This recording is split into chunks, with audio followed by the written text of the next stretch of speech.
and welcome along to the Stadio Comunale di Monigo in Treviso.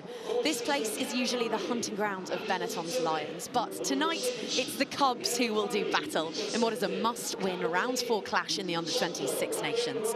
Italy are flying high after that historic win over France, but need to refocus if they're to match their best ever tally of 3 tournament victories. For Scotland, this is perhaps their last chance to swerve a looming wooden spoon. We're enjoying a slightly quirky schedule this week. Wales and France played last night in Cardiff, where the World Junior champions bagged themselves 6 tries and a bonus point haul. Kicking off at the same time as us is the clash of the only 2 undefeated sides, as England hosts the reigning Grand Slammers in Bath. Now, only one of those 2 will be sat pretty at the top of these standings by tonight. If it's Ireland, then you suspect they're on for the full house. If it's England, then we have an almighty showdown in Po to savour next week, as their 80 minutes against France decides the championship. Let's not get ahead of ourselves, though. This lot certainly aren't looking beyond tonight, and nor is the Scotland international alongside me, 62-time Thistle, Jade Conkle. Good evening. Not to cast any aspersions, Jade, on Colwyn Bay, but for a fair view of the Scotland side, this will be the most exotic place they've ever played rugby. Just how animated will the butterflies be in the stomachs? You know, I think they're going to be nervous out there tonight. You can already hear the crowd, you could hear it in the warm-up, but super, super exciting opportunity for them, and, you know, that's what they play rugby for, is to play on the world stage. Absolutely. Right, let's get the view from the coaches' boxes. Here are Kenny Murray and Roberto Santamaria.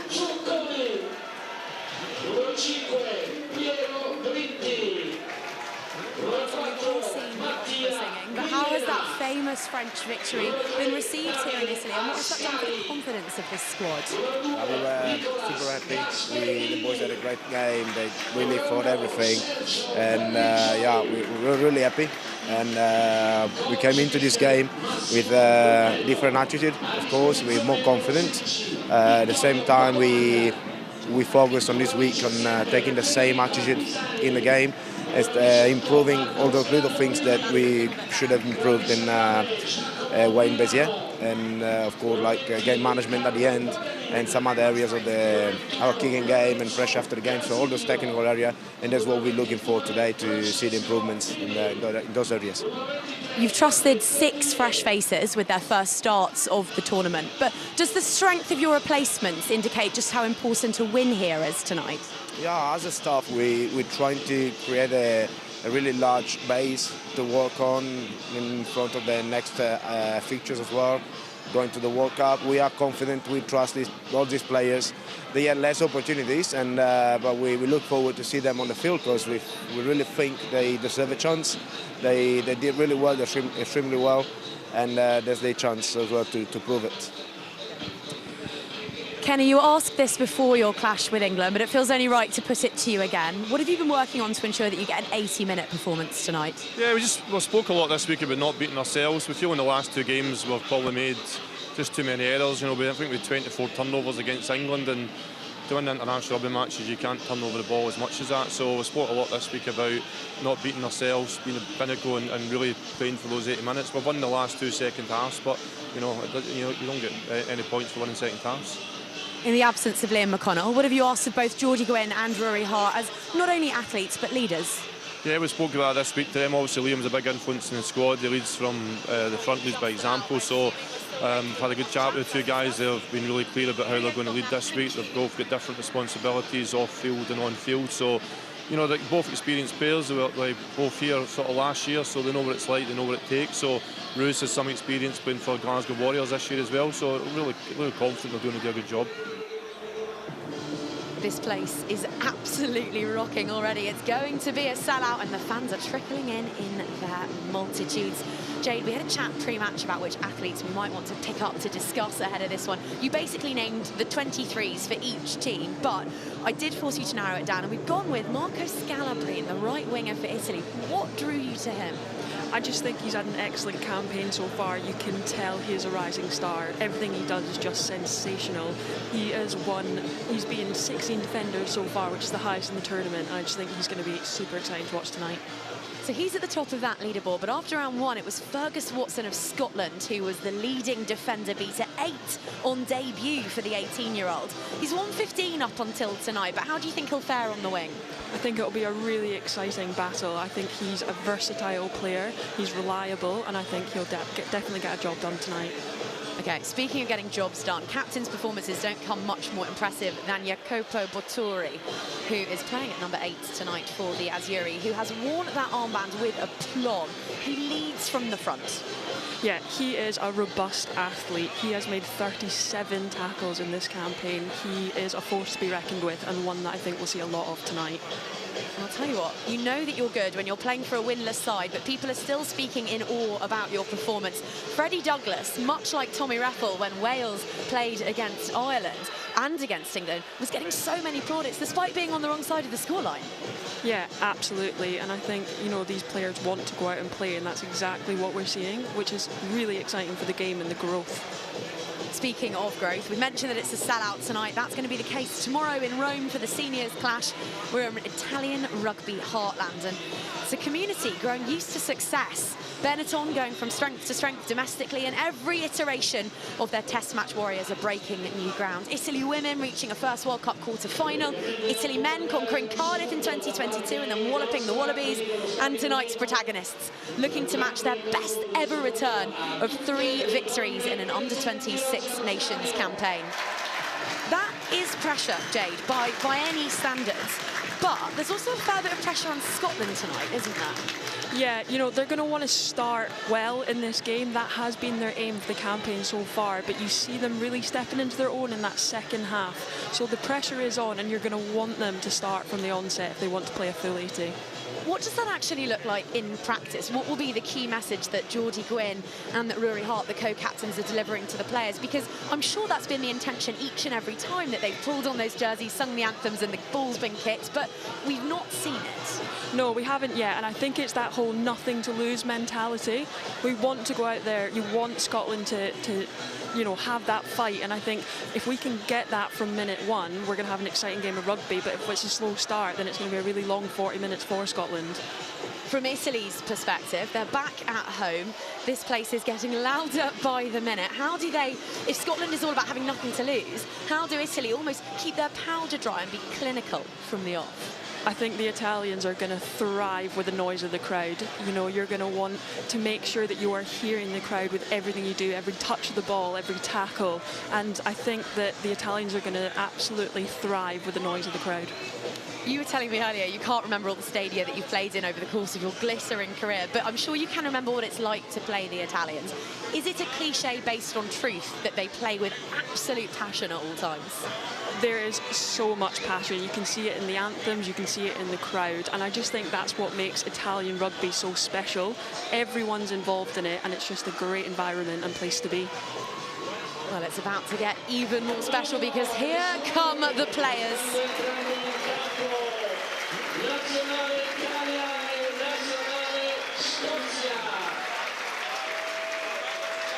You'll notice the red ribbons on the Azzurini's tracksuits. They're supporting a Treviso-wide campaign to stand against and raise awareness of violence against women. After the anthem, supporters here will raise red paper to symbolise their solidarity with the movement. And we'll also now observe a moment's silence for Leonardo Florian, a 24-year-old player who tragically passed away last night. A moment for everyone gathered here today to pay their respects to the Villorba Rugby Club prop, gone much too soon.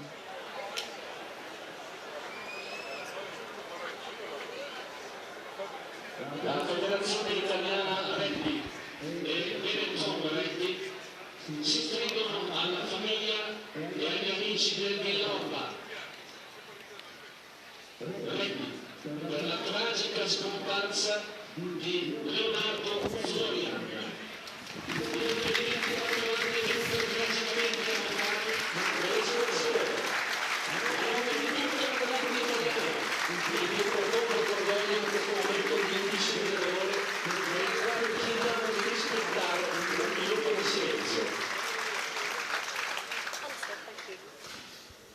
Our thoughts are with Leonardo and all of his loved ones.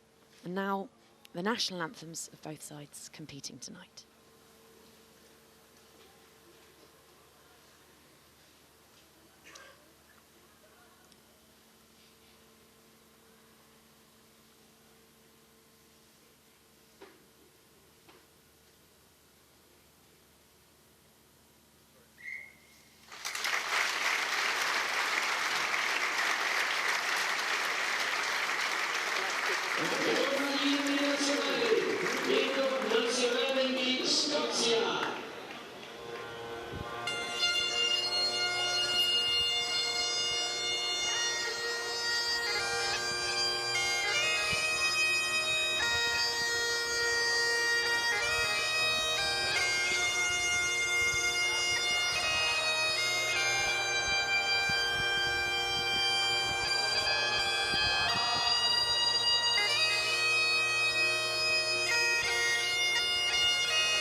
Get old. Right, let's talk about the Italian, shall we? Massimo Brunello has spoken enthusiastically about how his is an extended group of starters, so he'll have felt confident making 8 changes to the run out at Ziorini. It's an all-new front row, but with continuity provided in the pack by Gritti, who's not missed a game, and a trio of loose forwards who've now started 3 on the spin. Tweaks to the back line too, most notably at scrum half, where Jimenez gets the nod over fellow live wire Casilio. We've already talked about Scalabrine. He's been involved in 40% of Italy's tries this campaign. They are quite rightly very excited about him. Kenny Murray has also shuffled his prodigious deck ahead of this one and opted to rest some familiar faces. No Thungasau, Johnston or Yule, and no regular captain either after McConnell picked up a knock against England. So in his absence, the armband is shared by Hart, who scooches from the engine room to the flank, and by Gwynn, who has threatened at outside centre for every minute of the campaign so far. He will pair under-20s debutant Thompson in the midfield as Doyle on the wing makes his first Six Nations appearance. We're all looking at the Italian replacements bench and hoping that somehow it's been reinforced. Gallerini and Pisani are formidable operators and have been turning opposition scrums into fusili all tournament long. Jade, how long do fallow weeks feel as a player, especially when you're young and new to the international arena like this? They feel like forever. I know every player on that pitch right now will be chomping at the bit to get that game going. Our referee tonight is Saba Adalashvili of Georgia. He'll have assistants Owen Cross and Ben Breakspear for company, and the watchful eye of TMO Ian Davies in support. Well, the fallow weeks are done, the gloves are off, and the finishing line of the under-26 nations for 2024 has roared into view. Italy, all in blue, are hunting for history, and Scotland in white, their first victory of the campaign. Beneath the lights and before a packed-out Comunale di Monigo, here we go.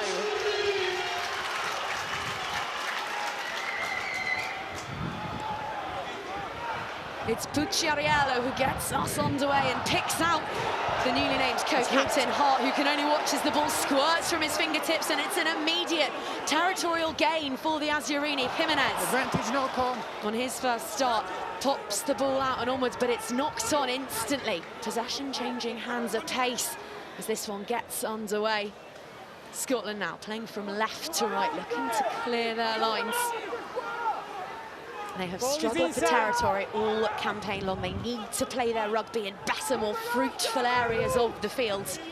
And this is an inauspicious start. It's a special night for Jimenez and his first Six Nations start. Same can be said of young Hector Patterson, who has fired that upfield and relieved pressure, Jade, really well.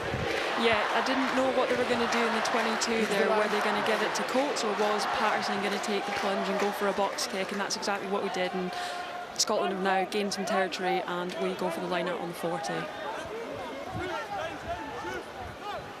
Well, line-outs have been let's say, an area to improve upon for both of these two sides. They sit bottom of the Six Nations rankings, and it's mucky ball like that, which is exactly why. But Jimenez is a live wire, and he's just scampered off down the blind side there.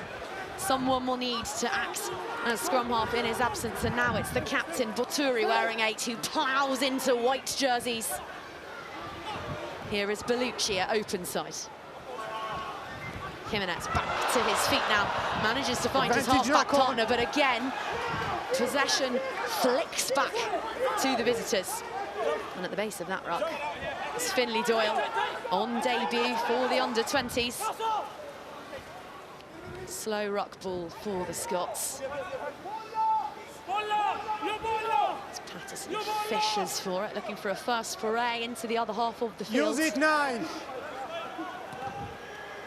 Don't think he quite got the contact no more advantage, there was a no call. he wanted on that one, but we will come back for the scrum. Yeah, I think that was an unfortunate box kick there. There's more patience, and I think Scotland just need to build the phases there. They need to take the patience, and then when it's good to kick, actually try and win the territory battle rather than rushing it.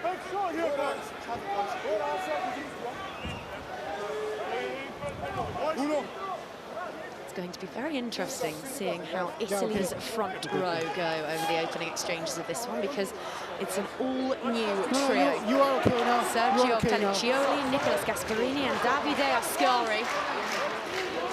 Better known as the finest opera singer in all of the Six Nations.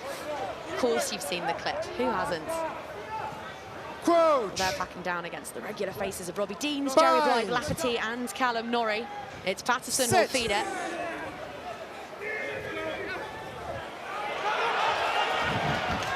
What a shove from the Azurini, but uprising from the base is young Tom Curry, Edinburgh's under-20s captain, and he makes a little bit of hay there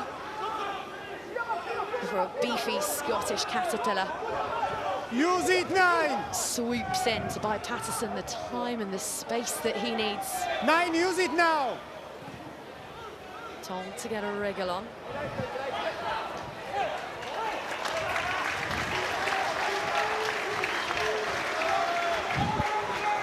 I think Scotland will be disappointed with that exit. Simple mistake made, and I think the nerves just need to settle. They've started a bit unnervingly, and I think that they're going to start to step up now. But Italy have a great success rate with their line-outs, so I think Scotland's defence is going to have to step up here.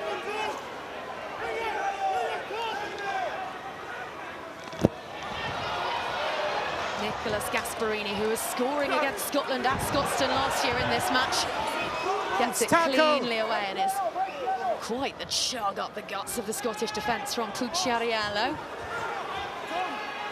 Again, come Italy, much more patient in stringing together those phases already. Oh, and look at the bust there from Ferdinando Fusari. Options down the blind side, but instead they chug through the middle.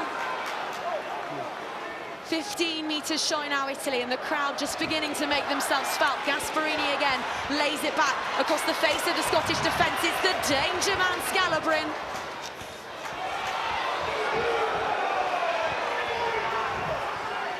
First touch of the evening for Piero Gritti, one of the real gems they've unearthed so far this campaign, and now Italy are 6 metres out. Jimenez on to Bellucci. Tackle had to be made and was by Curry. Scotland counter-rucking ferociously, but somehow the ball stays with the men in blue. Jimenez, box orders. Boturi, the skipper.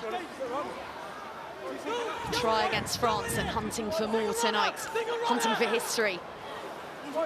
Italy looking to win 3 in the Six Nations for just the second time. Looking to build upon their 3rd place finish last year. That itself, a little moment of Italian rugby legend. And now they'll look to fizz it wide. It's popped onto Bozzo from Pucciariello. Jimenez back the same way. Gritti wrapped up by Burke and Hart, but somehow manages to writhe onto Italian grass and place it backwards. Lovely hands from Gasparini. Midena is the next to have a go. The Scottish defence holding firm for now, but how long until the dam bursts? Jimenez to Bozzo, goes it alone. Burst the first tackle, but Advantage, not eventually rolling. brought down, and there's the advantage. Now they can throw the dice, roared on by the 5,000 gathered here in Treviso. Okay, no more advantage. Go back. We'll come back for the penalty, and it'll be fascinating to see what they do here. I think Number Italy one, have built the phases controlling. so well there. They've trucked it up with the forwards and at the right time tried to pull the Scottish defence wider. Scotland have coped really well with that pressure. I think their collisions are really strong and positive, and they're putting Italy on the back foot, but Italy are all about moving the ball. That's the reason they've beaten 72 defenders so far in this campaign. So it's incredible to see them move the ball and find those gaps against such a strong defensive line.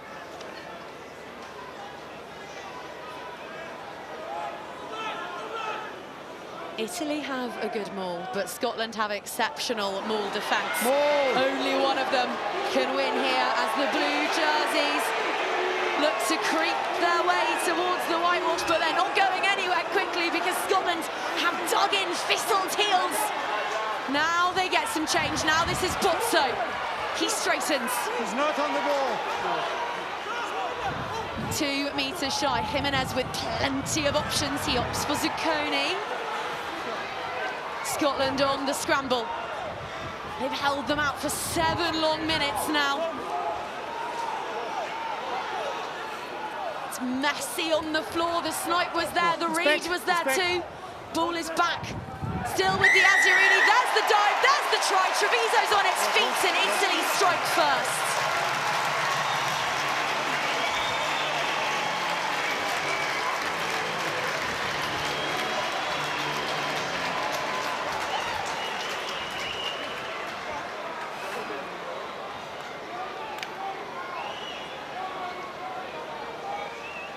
You can just see the patience there from the Italians. What a brilliant, brilliant spot from Gritti. And, you know, they've built the phases there. They put Scotland under a lot of pressure, and they've struck while the iron is hot. You could see the backs really pulling the width, actually creating spaces in the Scotland defence to give the forward pack that kind of momentum to find those gaps so close. And the result is a try between 6. Try beneath the sticks, and therefore the easiest of conversions for a pretty effective kicker already. And Martino Pucciariello, he obliges. 7 plays nil with 9 minutes gone in this one, and a fitting try scorer because by any standards Piero Gritti has been a diamond. What a find for Italy so far in this campaign. He's on all the leaderboards, is Piero Gritti, right up there for tackles, for line-outs taken, for carries. He started every game, and he was playing for the under-18 side this time last year. It's no wonder Clermont swooped. He's now playing his rugby in the top 14.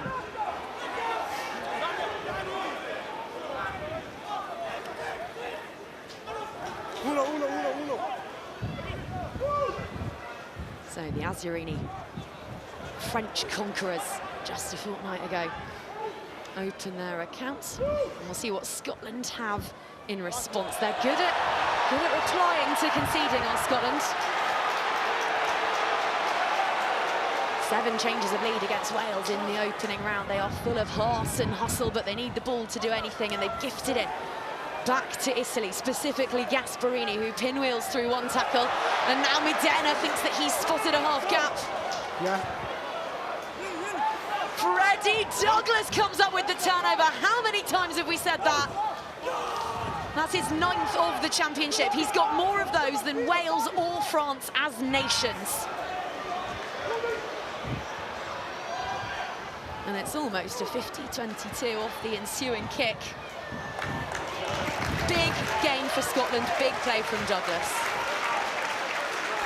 That was just interesting rugby all round, a turnover to a turnover. I think the way that Scotland have turned over the ball in Freddie Douglas is incredible. He is an absolute workhorse around the ruck, and he just creates so many opportunities for Scotland and actually gets front foot ball. Blythe Lafferty finds Hart. It's now Douglas distributing onwards to Patterson through the midfield. The new man Thompson now. This is Gwynn, and out on the wing. Oh, look at the wheels. An early glimpse at the wheels of Fergus Watson. 6'3" and just full of running. No hands.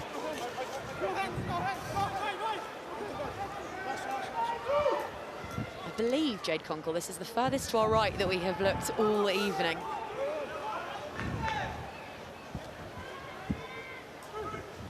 Coates onto Thompson, who has the beating for just a moment off Kazari. I'll go the other way.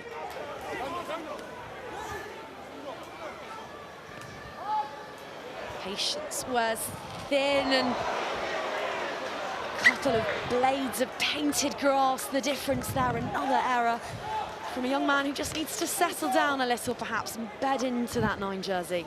Yes, definitely. I think that kick was slightly too forced. You could see what he really wanted to do there. He wanted to win the territory battle, and actually, you know, a line out on the 5 metre when Scotland's maul is very strong is a good tactical decision, but just taking the time to actually get the technical ability there, which he no doubt has, will be just take a few more phases.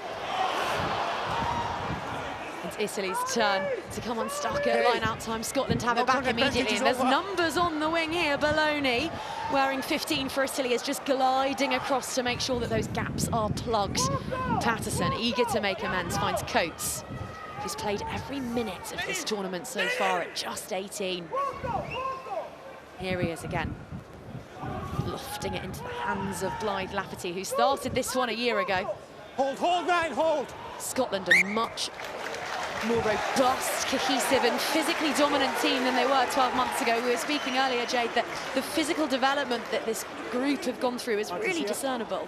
Yeah, absolutely, and it is noticeable. We've got in Scotland 4 of the top dominant tacklers, and that is testament to how much work they've done off the pitch.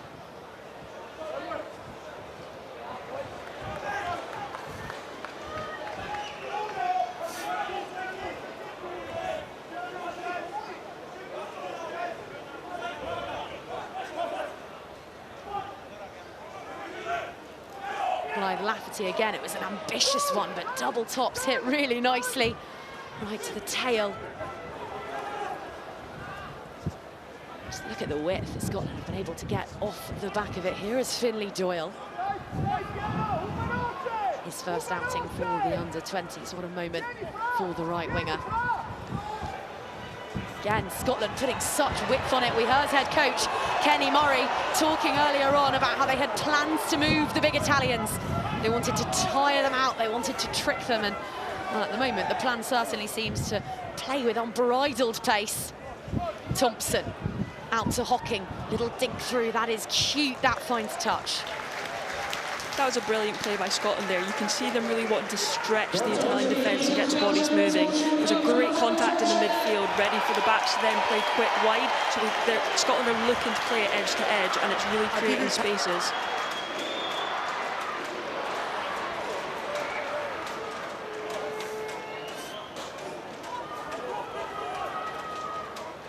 .15 played so far in Treviso, and Scotland will be feeling rather pleased with their return. They might be trailing on the scoreboard, but they struggle badly when it comes to flying out the traps.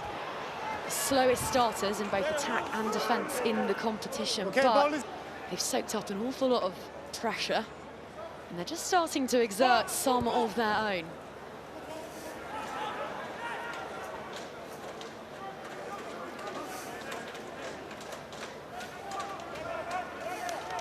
Use it, 9. Is Jimenez. Plays his rugby for Petrarca at the moment, but he spent plenty of time playing in Argentina. Offside. Just for a moment, Scotland's captain straying offside. 6 offside. They'll have that clearance again. Yeah, an unfortunate error and another penalty given away by Scotland. The discipline for the Scotland team 2 weekends ago was definitely challenged in the first half. Hopefully, Scotland will start to settle now and not give away the easy penalties, because it just brings Italy into the game.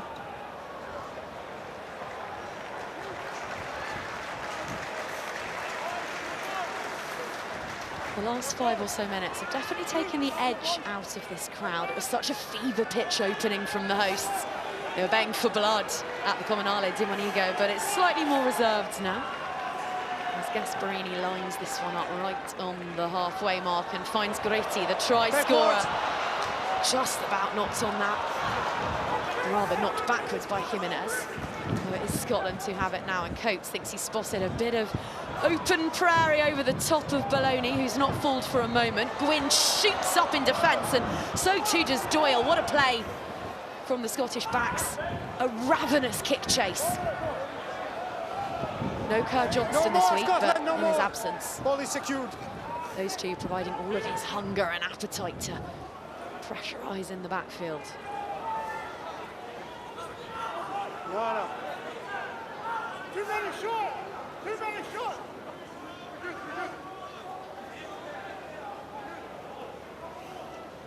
He's really having to excavate that one, is Jimenez, but finally the ball emerges, charged down, ball grabbed, ball dotted down. And Scotland respond with a moment of opportunism, of pluck, of courage. They strike right back. That was absolutely brilliant from Scotland. You could see them really looking to play for territory, and it's paid off. I think the composure around that breakdown and the intent to get over that ball was incredible. It was well read, well timed, and they have come away with a try. And it's Ewan McVie who rises with the ball, only made his debut against Wales. He's a big, big man, takes some stopping by all accounts, and well, he had a clear run in as any there, but with such determination, you suspect it would have taken half of Rome to have stopped him in his tracks.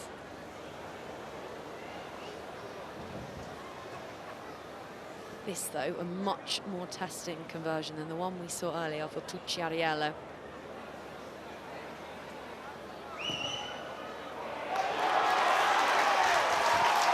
Well, not only did he stick 2 points on Scotland's tally, but it's 10 out of 10 for style for Isaac Coates. He bent that wickedly through the uprights.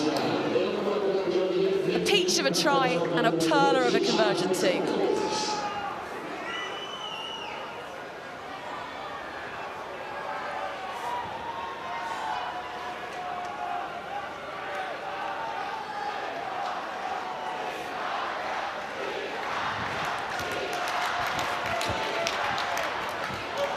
Well, the Azzurrini need a little bit of a boost here, and they're certainly getting a helping hand from the 5,000 gathered here.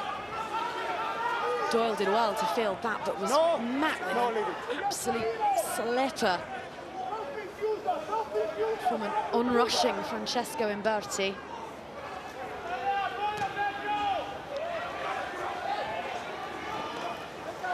More measured from Patterson there. It manages to pick out Bologna, who in turn is slammed by Doyle. Back three not taking any prisoners in Treviso. And Sergio Pelliccioli gets his first carry of the evening.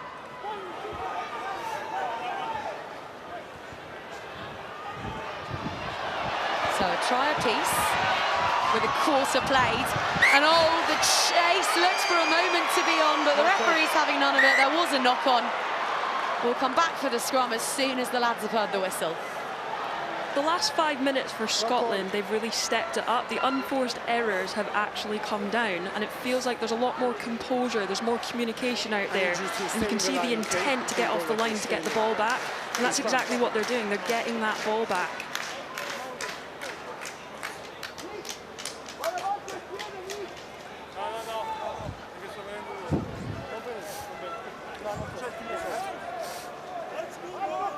We're all tied up in Treviso, and the possession echoes that. Split pretty much perfectly down the middle.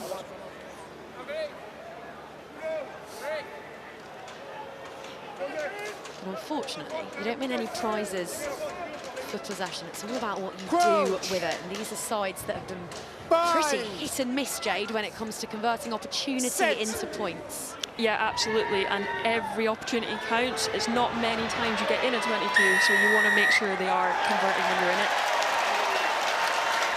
Well, if every opportunity counts, we'll stick one in the Italian column. What a scrum from the men in blue.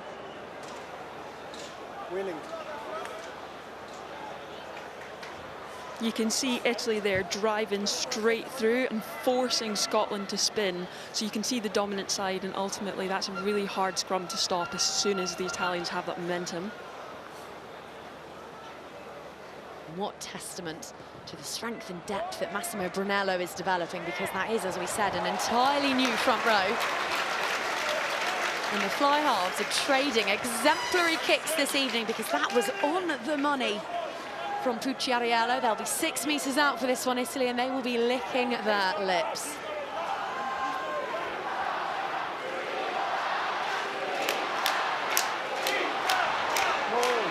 Ball down cleanly from Medena. And Italy looks to strike back immediately. Memories of Bezier fresh in their minds. They mean business, this crop. History in their sights if they can just see off Scotland and then do a job in Cardiff next week. The crowd are in fine fettle as burly shoulders in blue jerseys get to work. Scotland poised, alert, knowing that every hit matters as Italy find themselves 2-3 meters shy of the try line.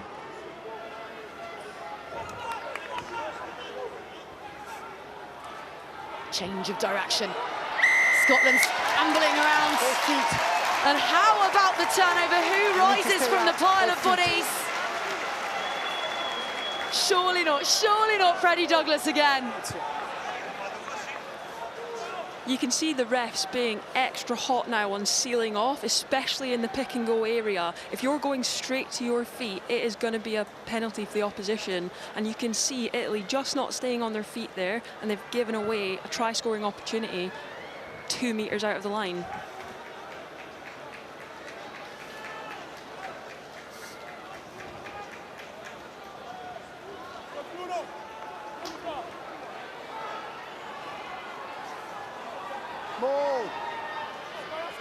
Scotland form a maul that we have seen time and again this championship. 22 metres they marched at Colwyn Bay in the opening round against Wales to score their first points of the campaign. It's a real weapon of theirs. And Patterson gives that everything he's got to pick out Scalabrine. Now Bologna. Hold, Italy, hold! Hocking thinks that he spies an opportunity and grabs in field. Oh, it's through the legs by Gwynn. It's audacious and it gets the job done really well for Finlay Doyle.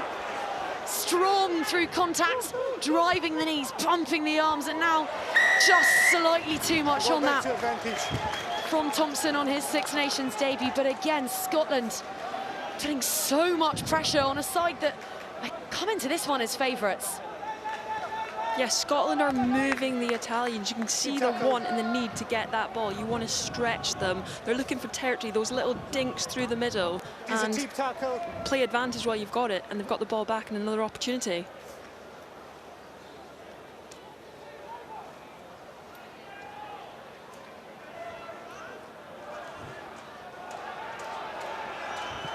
Coates finds touch and did just want to take a moment to acknowledge the journey that this young man has been on. It's been such an eventful Six Nations for him. He had such a torrid evening against France in round 2, but he's growing and growing into that number 10 jersey, and I think that conversion just spoke of the confidence that he's taken from this exposure. Yeah, absolutely. He is thriving in the number 10 jersey, and you can see him getting better and better every game as well. And he's really making a name for himself in the under-20s, and he's going to be definitely a name to look out for in the future. He receives it in the midfield there, and it's a flat pass on to Curry. There he is again with the cute little tip-on pass. Oh, the hands from Thompson are divine. Scotland have an advantage. They might not need it. It's a slide and a dot down, and that is a screamer from Scotland.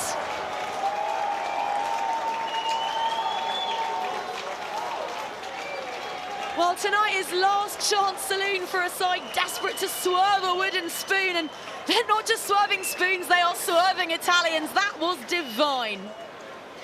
Scotland just have so many options there. They're running deceptive lines. They're creating gaps. That back inside created even more space on the width. So to be able to get that offload away was just incredible. Scotland have really stepped the foot on the gas in this first quarter, first 26 minutes. And this hasn't been what we have seen at all from Scotland so far in this campaign. So for them to come out like this, they are really putting a stamp on. And it's going to be an incredible 80 minutes for Scotland if they can keep the foot on this gas with this momentum.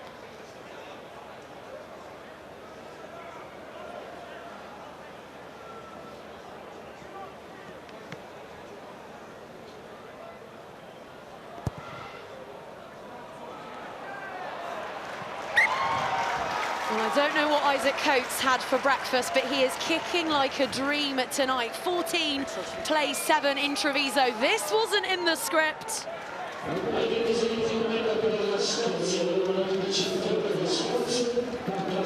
The leg drive and the fend off from Watson there was just absolutely phenomenal. The strength you can see in his carrying ability on the wing. Okay. Did the sub came? Okay, just wait. Time is start.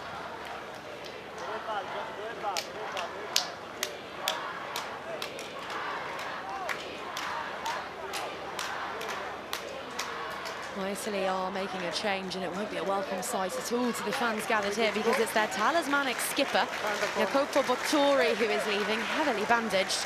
So on to replace him comes Giacomo Milano, another under-18 star last season alongside Gritti. He's had plenty of exposure already this season. Started against England, a replacement against Ireland and France, tackling at 95%.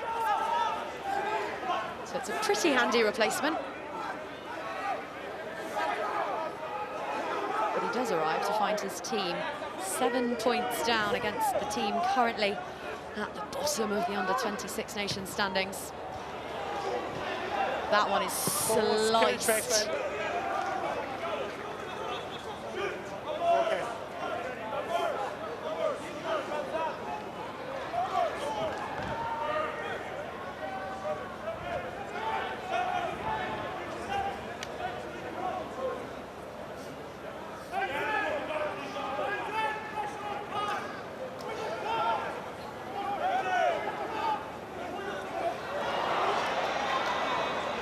Well, it was unconventional. In fact, you could say it was error stream, but the light gets the job done for Italy, and they'll want to lay down a bit of a marker here because the crowd have gone awfully quiet. Scotland have taken the wind right out of Italian sails, and that won't help. No, you could see what Italy wanted to do there. They wanted to get back to moving the ball, but I think the line speed that Scotland are doing, the collisions that they're putting in, they're just massive, and they're shutting down most opportunities that Italy are getting. They're expecting the passes, so they're getting up high and they're blocking off those little offloads. You can see it in those stats there, plain as you like, 6-1. Something that Italy have been exceptional at all championship long. They have kept the errors to a bare minimum, but tonight they are just coughing up possession. Perhaps, Jade, a consequence of them making changes in a back line which has been virtually unaltered all championship long. It must be, particularly at this level, very difficult to find that chemistry right away. Yes, definitely, but the team will have run through many times at training. They'll have spent a lot of time in those combinations as well. But when you're out on the main stage, it is different. It's a different environment. There's different kind of nerves, different noises. So it's going to be how they deal with that pressure. Belloni gathers and chips and chases, and Coates finds himself in a trio of Italian embraces. Italy penalty. And you get the sense that they might have just needed that.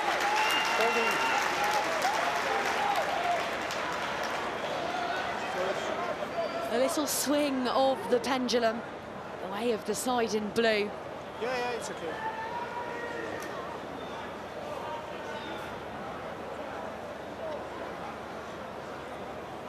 Bucciariello.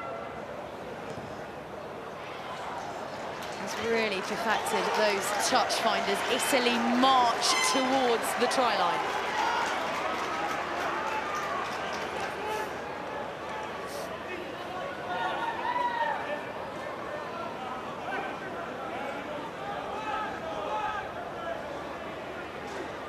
Gasparini, though, overcooks it. It's into the delighted embrace of Curry, who sends it onwards. And over it goes, chases on. And Bertie really needs to hoover this one up because Geordie Gwynn, the co-captain, has got other ideas. Swings him round, dumps him down. Scotland with a meaty counter-ruck. And Italy, quick as you like, back in their own 22. Half an hour played, trailing by 7. And with 15 young and fearless Scotsmen bearing down upon them.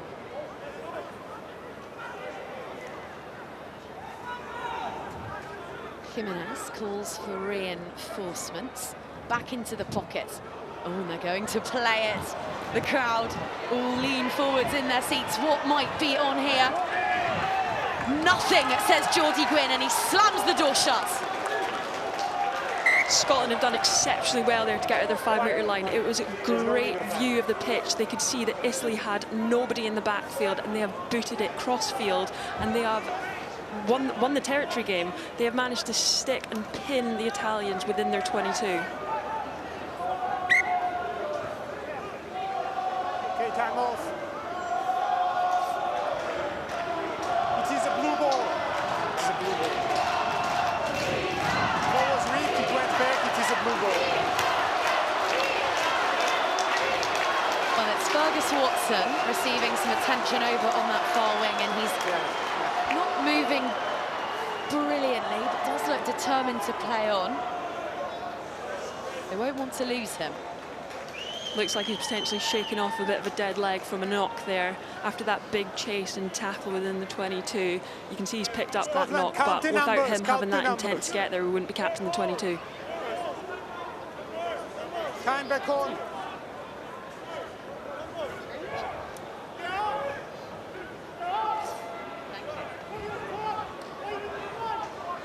Italy's line out. They've been soaking up so much pressure defensively, but now it's their turn to have a crack. Gasparini joins the back of them all, and it's going laterally and laterally only at the moment. Stop once. Scotland have diffused some of the finest mauls in the business over the last few weeks. England and France diffused on several occasions, and up Watson looks absolutely fine to me. Skins a defender, pops the offload away, Coates onto Thompson. Up flies Fazari in defence. Look how narrow Italy are. V straightens, ducks ahead and charges mullet first into an Italian.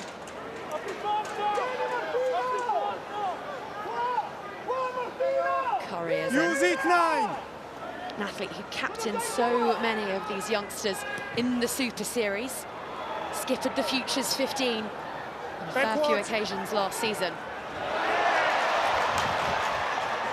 Well, tricky to deal with there, that ball, and Scotland under all sorts of pressure. Coates through the ringer, does really well to get back to his feet again. Blythe Lafferty getting louder in Treviso. Half-time is looming, and they did not expect to see the Azzurrini heading to the sheds behind. Patterson sticks it on the boot. And the catch isn't clean, somehow stays with the hosts. No hands wide, no. The side currently in 4th in the standings, but with ambitions to climb that ladder. Scotland, meanwhile, full of hope that they can clamber from the base of the table.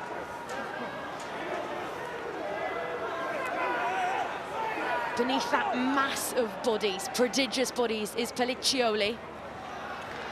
Now it's another one of the muscle men, Bellucci. He's furious through contacts. Jimenez not sure which way to go. Picks Grady. That seems like a sensible choice in all scenarios. Don't catch him. Pucciariello and now Bozzo. Such a mainstay for this side. Played 9 straight Six Nations games now for them, and all the important ones, all the crunch matches at the Junior World Championship last summer. And of course, the Azzurrini had that famous win over South Africa. They are making moves, the Italian under-20s, but right now, they've got 45 minutes to rid themselves of a Scottish side who have been all over them.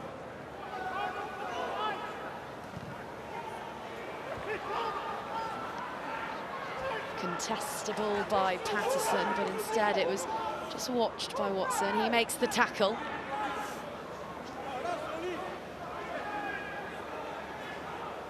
It's got a little bit cagey. Yes, definitely. You can see them both trying to win the territory battle here, but you can see Scotland also having a beautiful defensive system. They're only having tackler +1, so the 13 players on their feet to put Italy under pressure is working.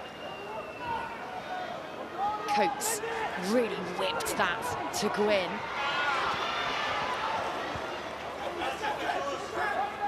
Scotland opting out of kicking for a moment and deciding to have a go ball in hand. Patterson up and on to Deans.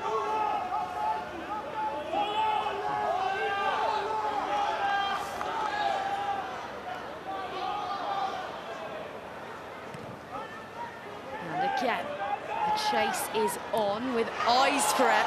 Was Finlay Doyle. And Italy knock it on as they attempt to gather it there. That was unfortunate from Italy there. I think potentially some miscommunication about who was actually getting under the ball. But again, really good pressure from the Scots. Okay, don't lean on, okay? You take pressure, you stay out. Yeah. Just lean.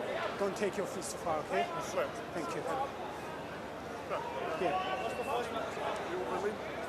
Okay, I have it. Thank you.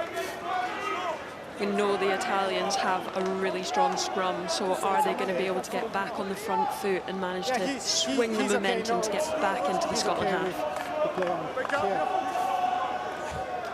3 minutes remain. Jerry Blythe Lafferty and our referee Avalashvili have been having a detailed discussion about break feet. But now that's out the way. Let's have a scrum. Scotland with plenty of options, both outfield and also right behind that pack of white jerseyed steaming bodies. Set. Both down. They are right before a section of the stands in which all of the Scottish fans have gathered. There are saltires spread right beneath us here, so they're not going to be short on volume if they ought to really give it something off the back of this set piece. I know your feet's left, but I need you to be closer, okay? Okay. I need your band to be up. You can see the ref there just speaking to the props, making sure that they stay up, the bind stays high, and there's no pulling down of the elbow. Massimo Brunello watching on. Okay, we go. What a tenure he has had at the Azzurrini. Arrived in 2020. He finished 5th in 2021, sort of par for the course for the Italian outfit at the time, but then they started to make moves. 3 victories in 2022, including a famous win over England, and then last year their best ever table placing. Points from every game, resulting in 3rd spot once all was said and done. He's looking to repeat the feat this year. Scotland looking for a 3rd before we head in for some oranges. Scotland poking and probing, and what will be a welcome sight for everyone gathered here in Treviso is Jacopo Vettori is returning to the field of play. So that's 2 peps in the steps of the Italian fans, because their captain is coming back after that blood substitution, and they've just won themselves a penalty.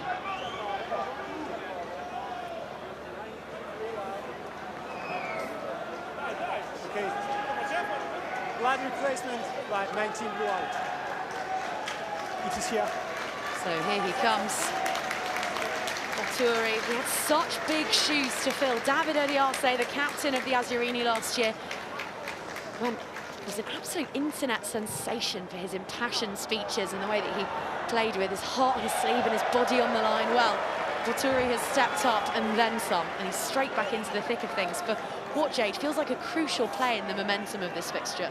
Absolutely, and I think he is a key player to have on the pitch. He is physical, both around attack and defence, and he's actually the top arrivals at breakdown for the Italians. So something that the Italians need to secure is that breakdown to be able to play off, and hopefully Vulturi is going to bring that. Crucial leadership too, and if this is going to be in the balance, they're going to need all of that acumen and nous. Here he is now, over the top of that ball in support. Drive there from Hart on the counter-up, but Italy did well to get it away swiftly. The clock is in the red, the ball is with the men in blue. They've one final go at making something here, but Scotland have other ideas, and more specifically, Freddie Douglas has other ideas. He is a law unto himself at the breakdown. Unreal body position there. Look how low he gets, look how wide his legs are giving him that stable base. No matter what pressure that is coming from the Italians there, there's absolutely no moving him off the ball. He is half Scotsman, half tin opener. It is ridiculous the amount of ball that he pilfers. Italy will have known coming into the game that he's going to bring that, but even with knowing that, there's no stopping him. Coates, ball into hands, is met by Zacconi and driven backwards.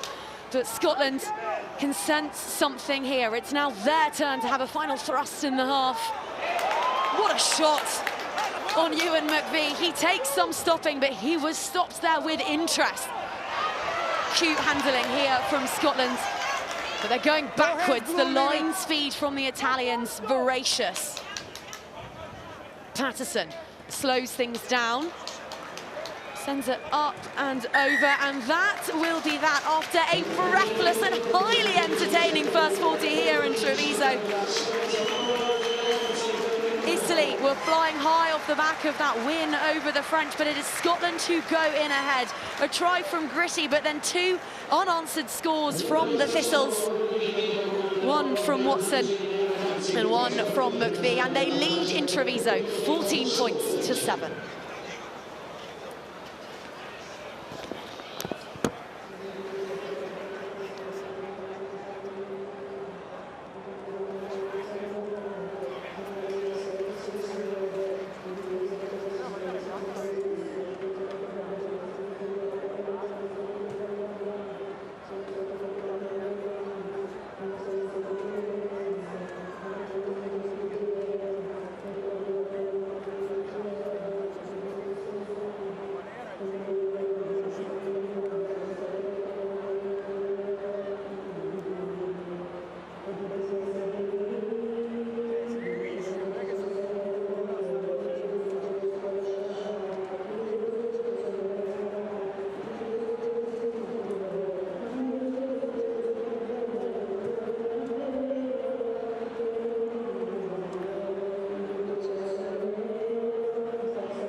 Buonasera from Treviso. We are at the Stadio Comunale di Monigo, home of Benetton usually, but tonight it's round 4 of the Under-20 Six Nations, and Scotland are leading the Azzurrini, courtesy of tries from Ewan McVie and Fergus Watson. That last was a screamer, by the way. And Gritti going over early doors for an Azzurrini outfit who have since really struggled to make their mark on the score sheet. How crucial will those 2 touchline conversions from Isaac Coates prove when all is said and done? Well, it's felt like a right tussle. I've got someone who's no stranger to a right tussle alongside me in Scotland's Jake Conkle. Anything on that leap out to you? The handling errors for me is really screaming a story. Yeah, I think the handling errors are massive, and you can see Italy coughing up possession, but that is because of the Scotland defence. I think Scotland are putting Italy under so much pressure and forcing those errors, and it is evident because momentum is shifting every time Scotland actually put in the good big collisions, and you can see the system working as smoothly as it should be. They're very different defensive systems though, aren't they? Scotland are smothering Italy and working really hard to exert territorial pressure, but you were just saying that Italy's line speed is causing Scotland issues as well as possibly presenting them with opportunities. Yeah, absolutely. You could see in the last 5 minutes there, Italy had one-up runners absolutely beelining out of the line and putting Scotland carriers under pressure. Now, again, this opens up opportunity for the inside-outside offloads and to move the ball, but if you're smothered in the first place, there's no space for you to move. The best thing to do is to hold onto the ball, but however, you've then just lost 10 metres because you're not able to get up, and Italy are doing that really, really well, and they're starting to shut down those opportunities for Scotland. This is an Italian outfit who coulda, shoulda beaten Ireland in round 2, who did beat France, the back-to-back-to-back World Junior champions, a fortnight ago, and they flew out of the traps. Let's just take a look at how they opened their account this evening. Through one of their finds of the championship, Piero Gritti. We spoke about muscularity before the match. They showed that in abundance in the opening 7 or 8 minutes. Yeah, absolutely. You can see the patience from the forward pack there. They're picking through the ruck. They're creating those opportunities. You can see them building the phases, you know, inch by inch, because ultimately you're not going to score on the first pick and go, and it's all about creating that space. But I think the backs did really, really well there. They actually pulled with. You could see the wingers holding the wide channel, which forces Scotland's defensive line to actually pull across, actually creating more space in the midfield. And you can see they've come away from the try because they've created that space. Scotland with the most dominant tackles of any side in the championship, and we saw their response via a similarly physical score down the other end of the field. But it wasn't just about the power that they had with their bodies, but it was their minds as well, because the quick thinking here was exquisite. Absolutely, and to charge down a box kick is actually a challenging skill to have. You've got to get the timing absolutely perfect from when Nine lifts the ball to be able to get off the line, and it's milliseconds we're talking, and it is read so well there. So one, to actually charge it down, but then to react and actually recover the ball and get it over the line is just exceptional, and it was well read by Scotland. How many charge downs have you seen from scrum halves? Because Hector Patterson has got the wingspan of a sparrow, but he managed to get that. Yeah, not many, but again, I guess, you know, Nines are used to box kicking, so maybe they're a bit more in tune to the timing all around. However, you can't take that away from Patterson. He's done absolutely incredible to actually just read the ball, and you can see that his rugby knowledge is clearly there in order to time that perfectly. Well, a shunt and then a snatch in terms of tries, and then a thing of beauty. Let's talk about the score from Fergus Watson, who has made such a name for himself ever since stepping onto the under-20 stage. The finish was outstanding, but it was well constructed too. Yeah, absolutely. The momentum that he's used to actually push forward and fend off the tacklers is incredible. You can see how strong and powerful he is, absolutely charging up that wide channel. But that has come from the work in the midfield. It's come from the offloading. It's come from creating spaces. It's come from the ball back inside.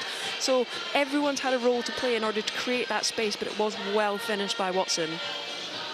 If Scotland are to hold on here quickly, what do they need to do?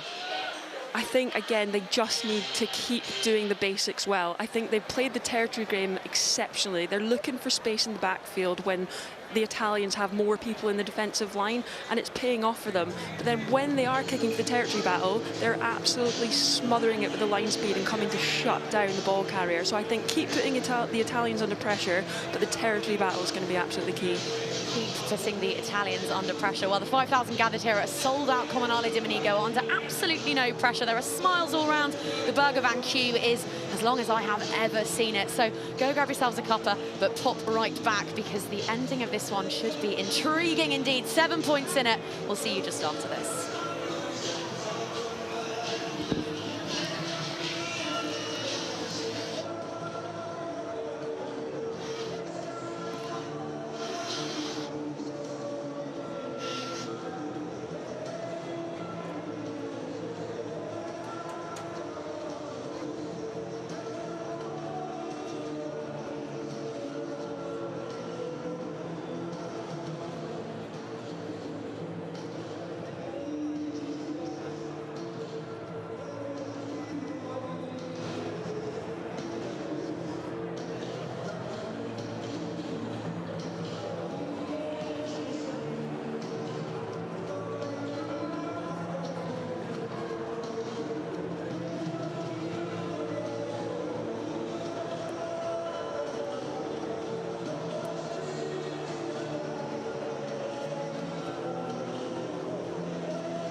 Italy and Scotland have played one another 16 times in the under-20s Six Nations, and those spoils, they're shared 8 apiece.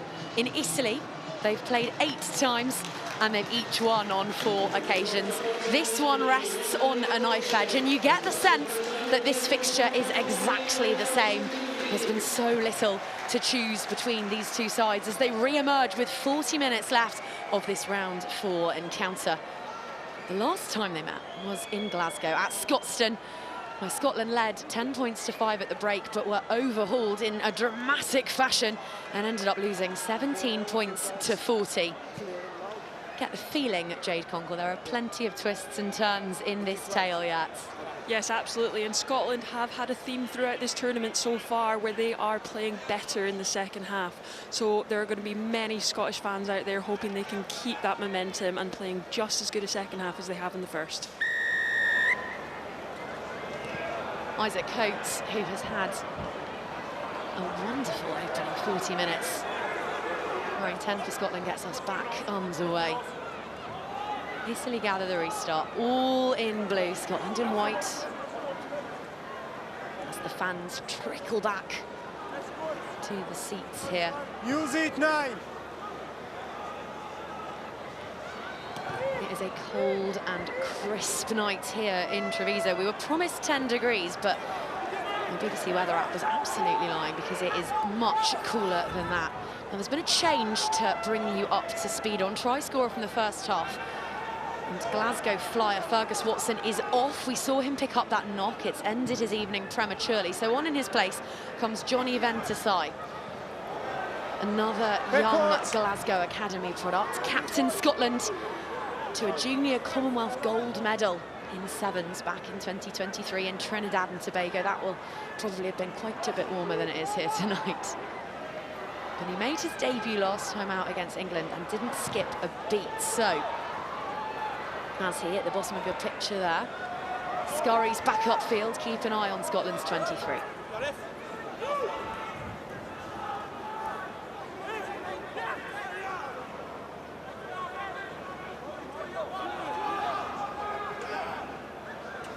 Hector Patterson, one of the many fresh faces selected by Kenny Murray tonight, giving his players an opportunity to throw their hat in the ring ahead of the Junior World Trophy, which will be played in Edinburgh this summer. It's a competition they have very much set their sights on. They are determined to be back at junior rugby's top tier. And in order to do that, they will need to win that whole competition. So they need a deep squad, and they're blooding a few of them tonight.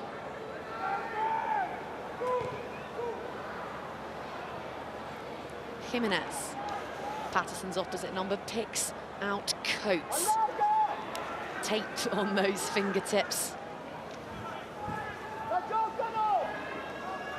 McVie, the try scorer. Scotland opt to send this up and over, and it's batted backwards and gathered gratefully. Norrie. Oh, the pass is loose from Gwyn, and Coates finds himself on litter-picking duty, just about hoovering that one up.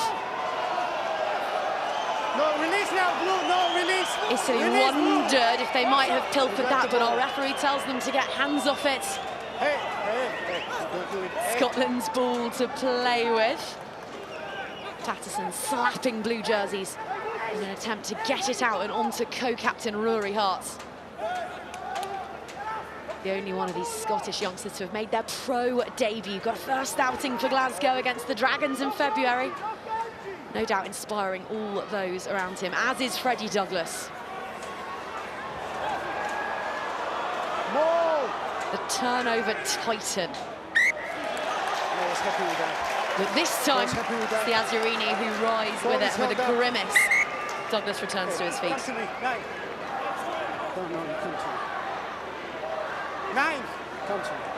Hey, wait, no, wait. You just don't continue. You're starting refereeing. You do it again, you're gonna be penalized. Am I clear now?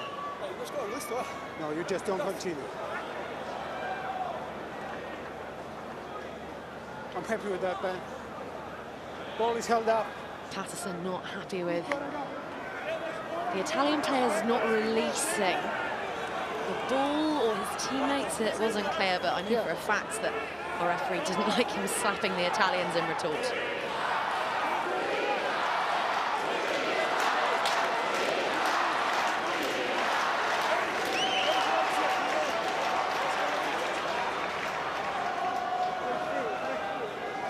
Four minutes gone in the second passage. Not a great deal of quality, but it's Italy's put in.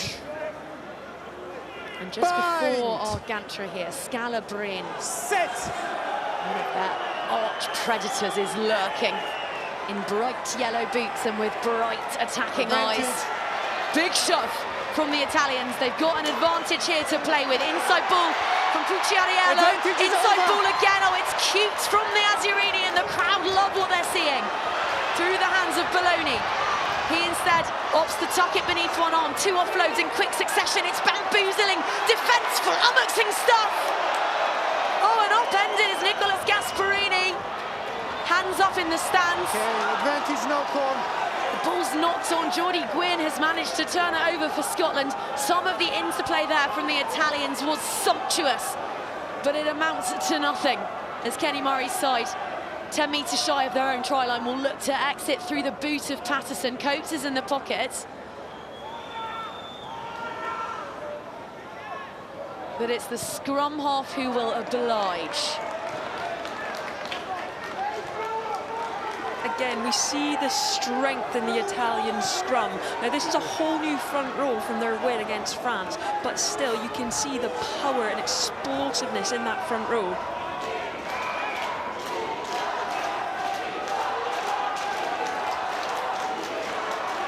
Beautiful vision there, just to see where the space is, really stretching that Scottish defence.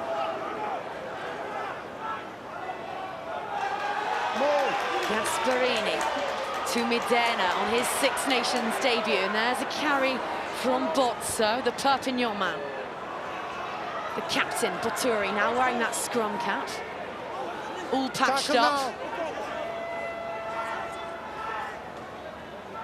Italy with their latest entry into the 22. Can they make this one stick? They've been held scoreless for almost 40 minutes now. There's an injured player in the middle of the field, but they're being allowed to play on for now. Awfully close to him at this stage. Surely the referee, yes, will Can't continue like that. will halt to proceedings. Okay. No. That's good. Yes, time off. Time off. Time off.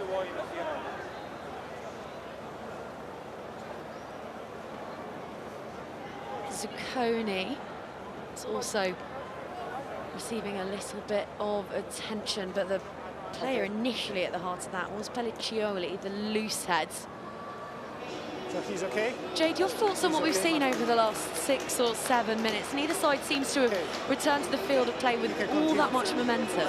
No, I'd say it's been quite a scrappy 6 minutes, to be completely honest. There's not much territory being won, and again, you can see that there's not much meters being made with the collisions either. Yes, there's been moments of brilliance of actually identifying space, but it's taken quite a few phases and back and forth territory to actually get that.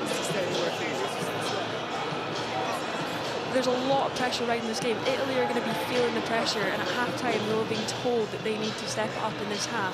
And at the same time, Scotland's have been told to continue putting that pressure on Italy, but some shaky starts. But like we've seen in the first half, I think they will settle in.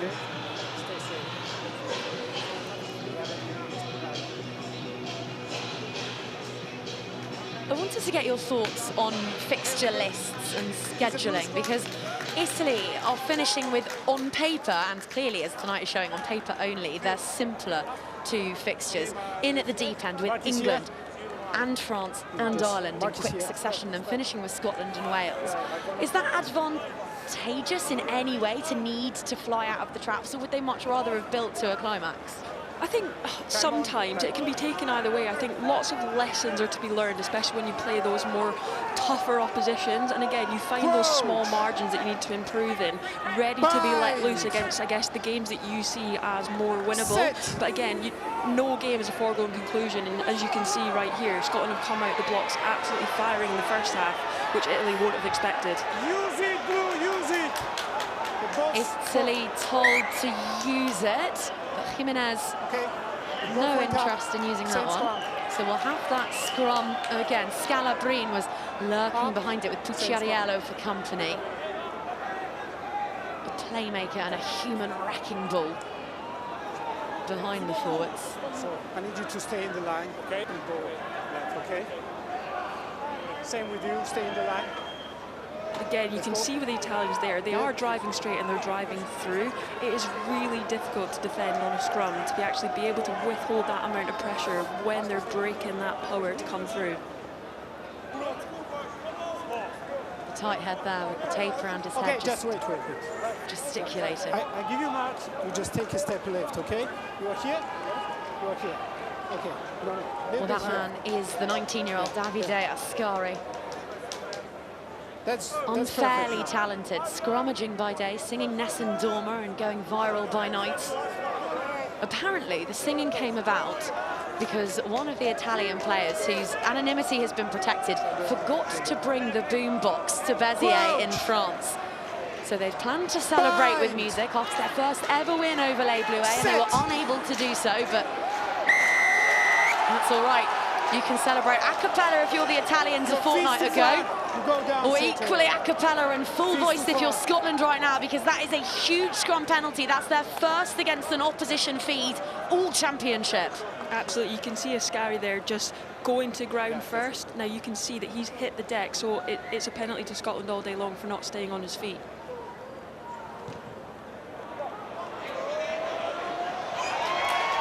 A case of deja vu for Isaac Coates, who doesn't find touch. First one of those tonight, but they have haunted him this championship as his opposite number, fly half Pucciariello, chucks up that 10-metre channel there. Advantage, not rolling. Italy have an advantage. Before us, Marco Scalabrini is just preparing to enter the fray. They're hulking tight heads. We'll talk about him in a moment, no doubt. I think Italy have become really wary of closing down that breakdown, so they are getting in over quickly, actually stopping the tackler from rolling. They're, well, I presume trying to stop Freddie Douglas getting back over that ball, which they're doing really well.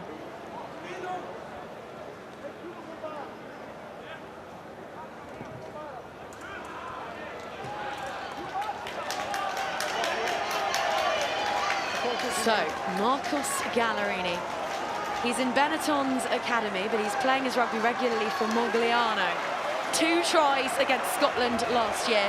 2 tries against the baby box at the Junior World Championship.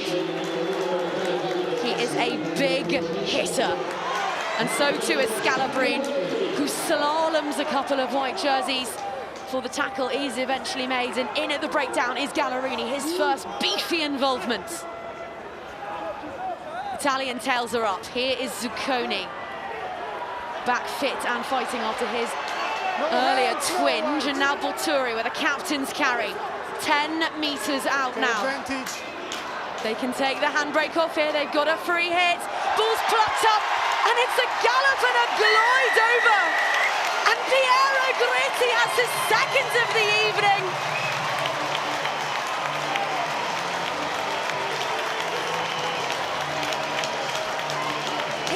Just cruised from the under-18s to the under-20 setup. Piero Gritti, remember the name. Just the identification of space there was incredible. It was a complete open run, a pick through the ruck, but actually getting your timing right on picking up that ball, making sure there's nobody in and around that ruck, and then it's a free run right onto the whitewash. A gorgeous, glorious gallop. And Italy tie us up. half an hour remaining, and not a point separates these two gladiators. There's been a couple more penalties given away now by Scotland. Now, in order to keep Italy back down, they're going to have to really work on their discipline in the next 10-minute block. Well, Scotland don't just have to battle the crowds here because they are making plenty of noise once more, but they also have to battle Federico Pisani, who is on for Italy. That's their 2 replacement props on, arriving with a muscular thud. And there's also, quite tellingly, Jade, a change at half-back for Scotland because they've brought on the steadying, seasoned hand of Murdoch Locke. Yeah, it's going to be really exciting to see how he comes on and controls the game. But actually, incredible from Patterson. I thought after a shaky start, he really started to control the game well, especially with his kicking.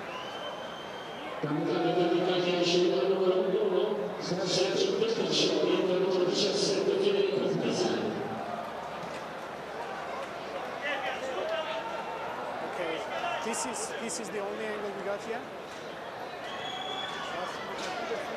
On Ben's side, bear with me a second. It's the voice of our TMO, Ian Davies. Just having another look at Gretti's second score.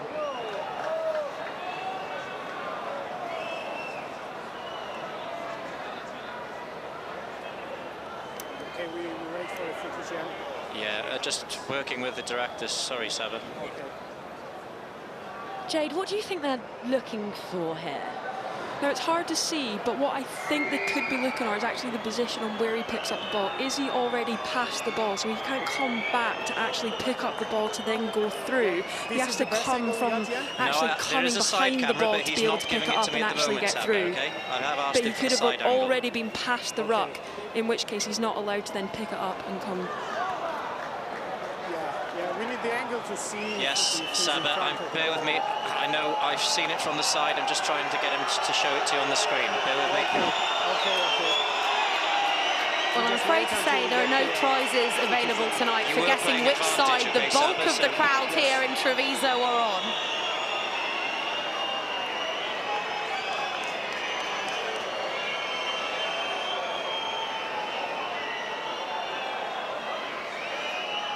Okay, it's coming up for you now. Bear with me. I believe that waiting in the wings is the angle that Saba Alalashvili requires. This is it, Saba. Okay. This is the best angle, yeah. Yeah, so the ball, he's reaching back to collect the ball, and he is part of the ruck. Okay, can you see it in slow motion? Because Saba, I'm not going to be able to get you this in slow motion, I'm afraid. okay, because what we have seen on the screen, there is it's not clear and obvious for me what I've seen on the screen to overturn the try, so we start try stays. Okay, that's fine. Okay, thank you. Try score, yeah.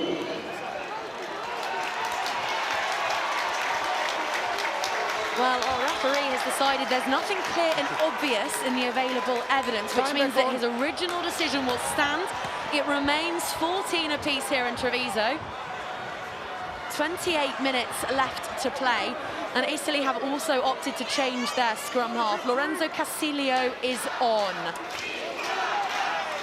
So, Jimenez and Patterson, they will be spectators for the remainder of this absolute page-turner. Casilio and Locke will do battle from the base of these hotly contested rucks, and it's Casilio in the scrum cap who is first to oblige.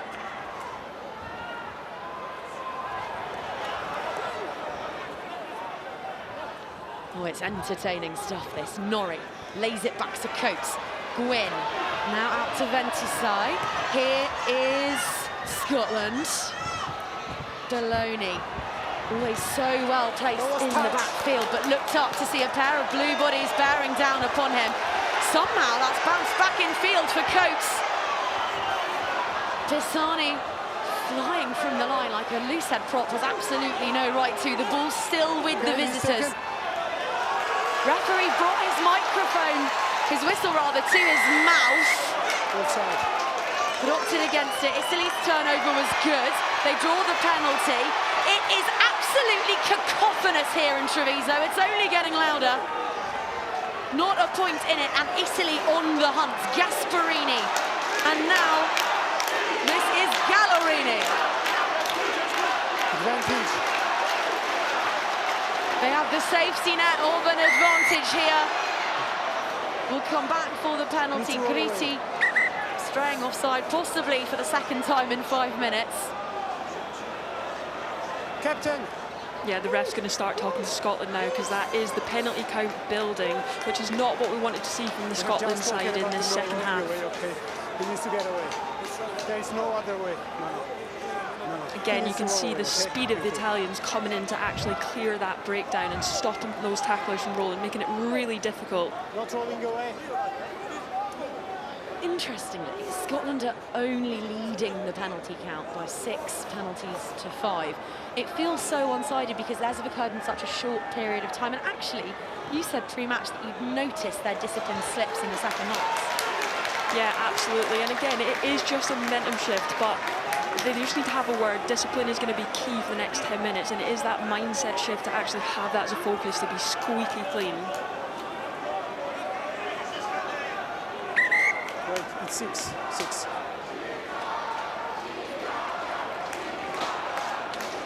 You play Italy. Play.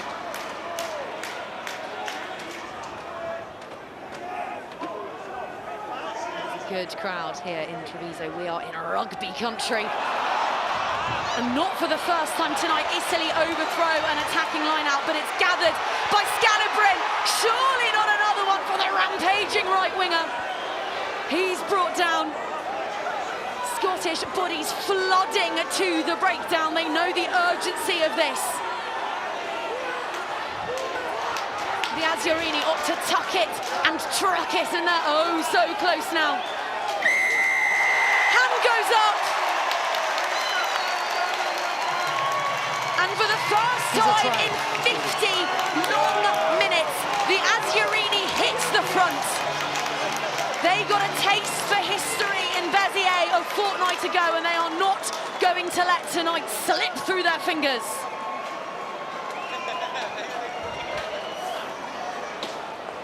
Brilliant feet and power there from Scalabrin. That is exactly what we said we were going to see at the start of the game, so to actually see that is brilliant. He's really started to come into this game, especially in the second half, and I have no doubt we're going to be seeing more of him in the next 20 minutes. And it is Nicolas Gasparini who gets the 3rd try of the evening for Italy. He won't be welcome back in Scotland anytime soon. That's 2 years on the spin that he struck against Kenny Murray's side. The fly halves have been faultless from the tee tonight, as Treviso falls as quiet as it has been all evening. Can he complete the set?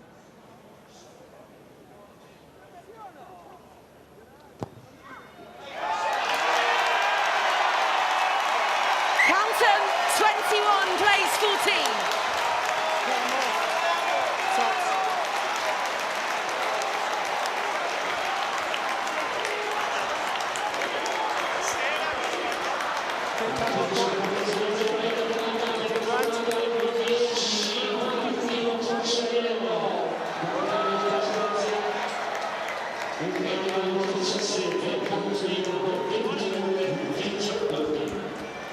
Italy leading the second half by 14 points to 0. Scotland need a foothold. They need to stem the bleeding here.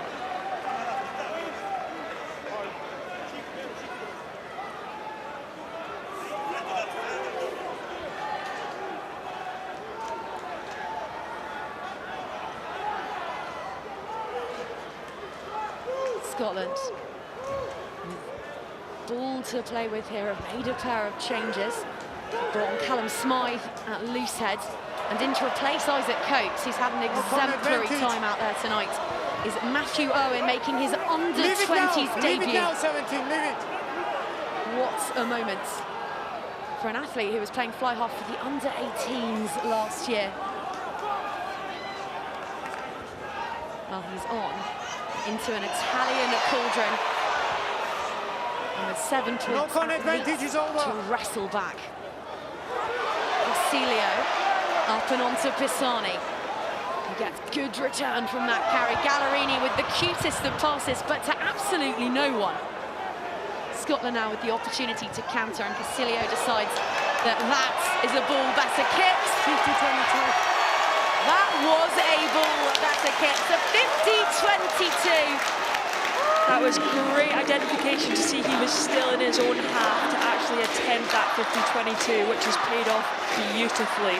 You can see the Italians really picking up the pace around the ruck in this last 10 minutes. You can see Scotland have absolutely no opportunity to get off the line, and that is where they were shutting down Italy in the first half, but they're getting no opportunity for those big collisions at the moment.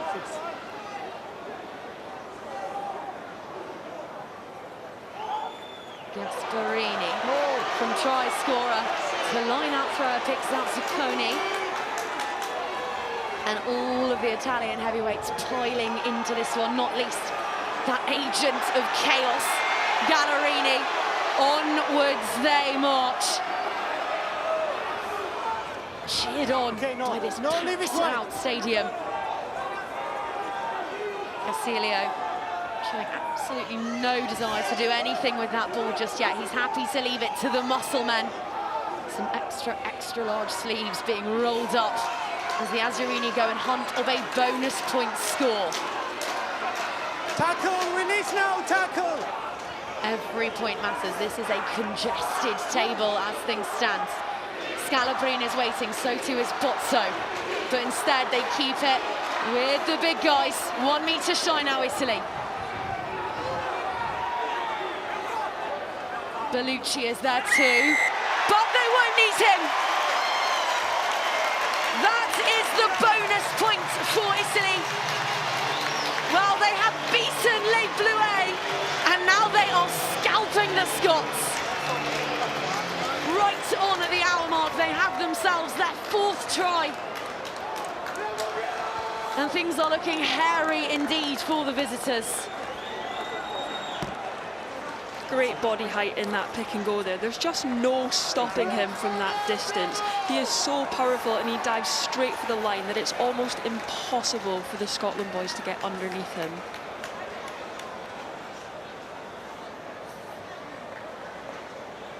I've been really impressed with the Italian maul so far. Now, Scotland have been great at initially having the stop, but the secondary drive that the Italians are able to then come and actually get a foot on the pedal has meant that they're getting even closer to the try line and setting up the perfect position for these pick and go carries.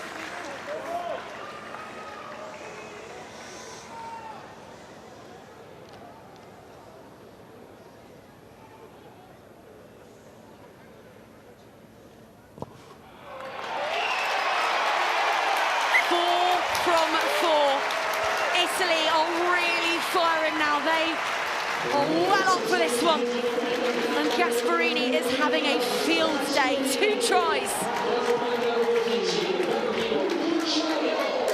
And all the DJ-style celebrations to match.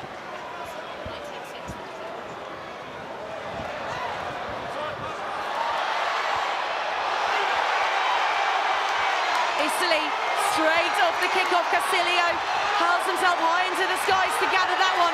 The ball is cute. The forward is thunderous. Scotland at 6s and 7s trying to disrupt this one.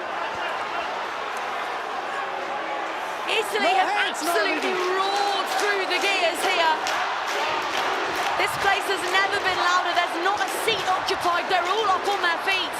6 metres shy, hunting for a 5th. Okay, tackle, release now.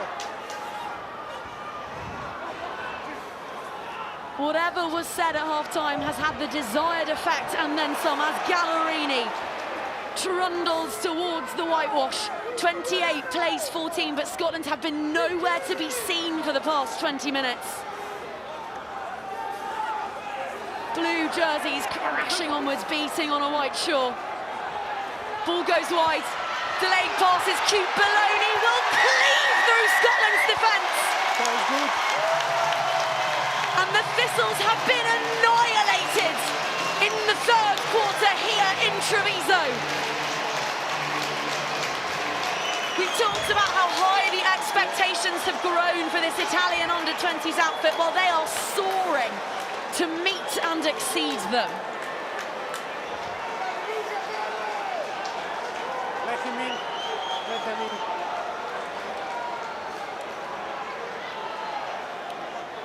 You can see there with that try from Bologna, it was just simple hands. Again, they've stretched the Scottish defence so wide on one side to create space on the other, so it's essentially just a walk-in. It is basic skills, it is catch, pass, space on the wide channel, and a walk-in for Bologna.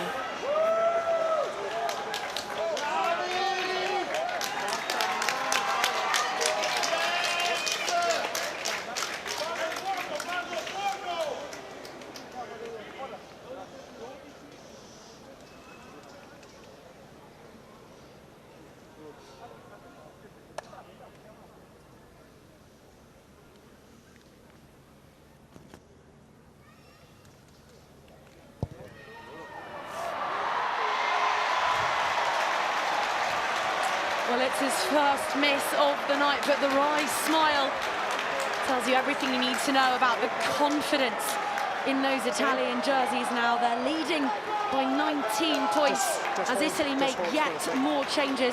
On wearing 19 is Giacomo Milano. We saw him a little bit earlier, but he's back on and into the fray. And Vittorio Padoan is on to make his Six Nations debut. Been an impressive outing for those who are leaving the field for the Italians. Scotland also close to emptying their bench. Some fresh legs on there. Jade, how crucial is it that Scotland strike and strike soon? So crucial. Now again, this has been a game of two halves. Now we've seen Scotland tend to do better in the second half, but actually they've started really well. But now is really the time for a gear shift.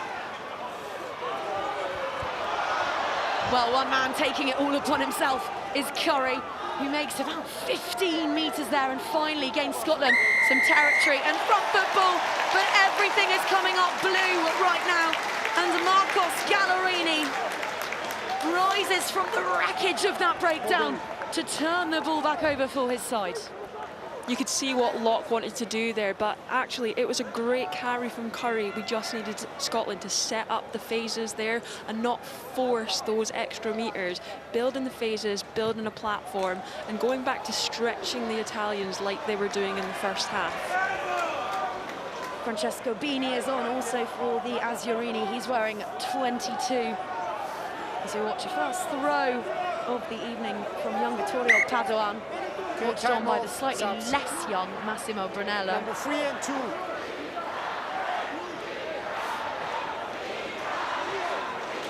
Scotland also bringing on a few changes. Gavin Parry is on, looking to build upon his debut against England last time out. He's on a hooker. And Ryan Whitefield, the McPhail scholar, so highly thought of, is on at tight head. 14 minutes remain. Italy's ball brought down safely from Zucconi. Swiftly extracted and fizzed on by Bellucci. It's a bounce pass, an unintentional one, but it stays with the home side.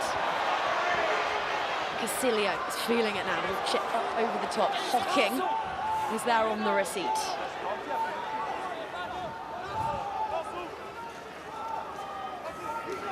Owen acting scrum half, and now Locke summons in a couple of his larger teammates.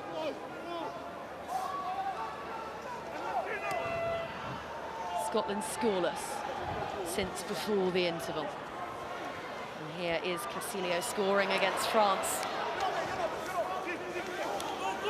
The man that they call Spadino, the little sword. His ability to slice and dice and stab. He's been going to the ticket office in Treviso at this stadium every day this week to check and find out whether or not it was a sellout yet. Finally got to tross along last night and find that every one of the 5,000 seats had sold.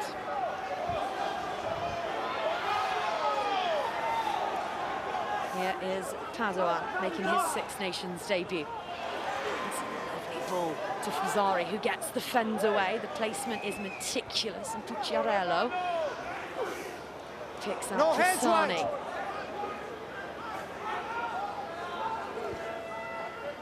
Italy just taking a moment here. There's less urgency about this now. They've got a buffer to play with.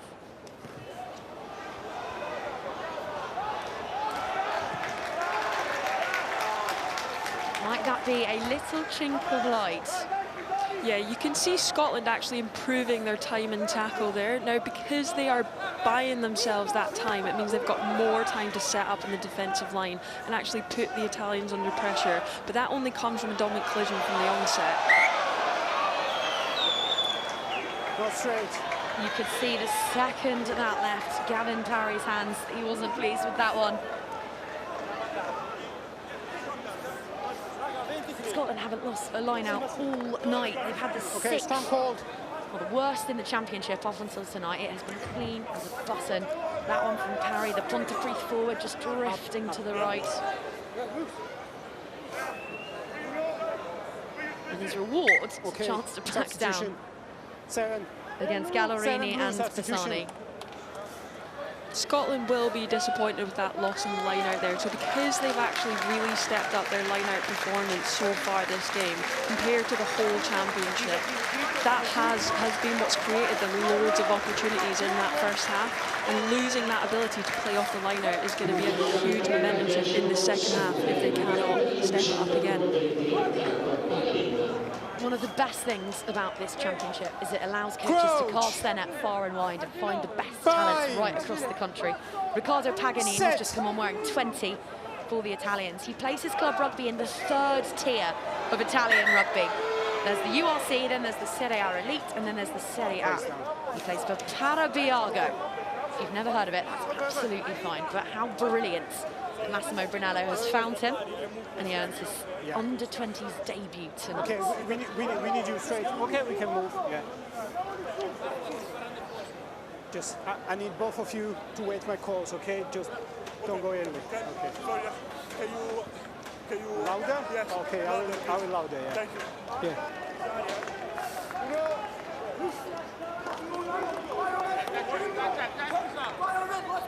10 minutes left, Jade Conkle. What is Scotland playing for? I'm not saying the result is a completely foregone conclusion here, but what will Kenny Murray really want to see in these final 10 minutes? I think just putting in the performance that they clearly are capable of doing.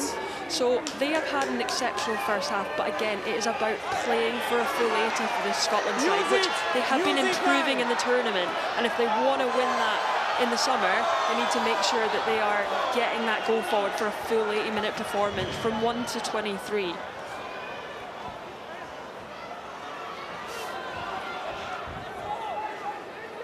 Back, and Thompson, the latest to have a carry. Lock taking out Doyle in off his wing, hungry for work. We've hardly said a Scottish name in this second half. Parry upended, little tip there from Zucconi, the blindside flanker. Lock finds Irwin, the debutant, and here is Ventisai.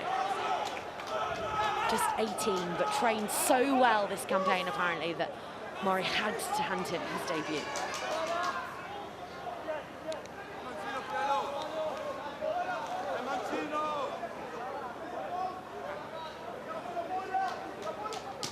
Lock, the player who's kicked the most from hand in this championship, over 800 metres, adds a few more to his tally. As Gwyn grapples and then bounces back to his feet, Gallerini ducks a pair of meaty shoulders.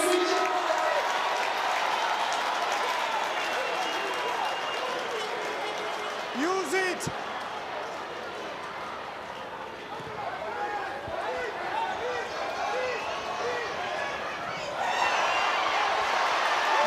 If Matthew Irwin had so long to sight that one that he psyched himself out. It bounces through his arms, but not before Scotland can turn it over.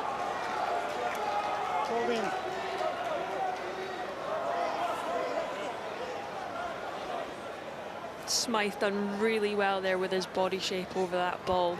Again, you can just see how strong, how low his body's position needs to be in order to not be moved.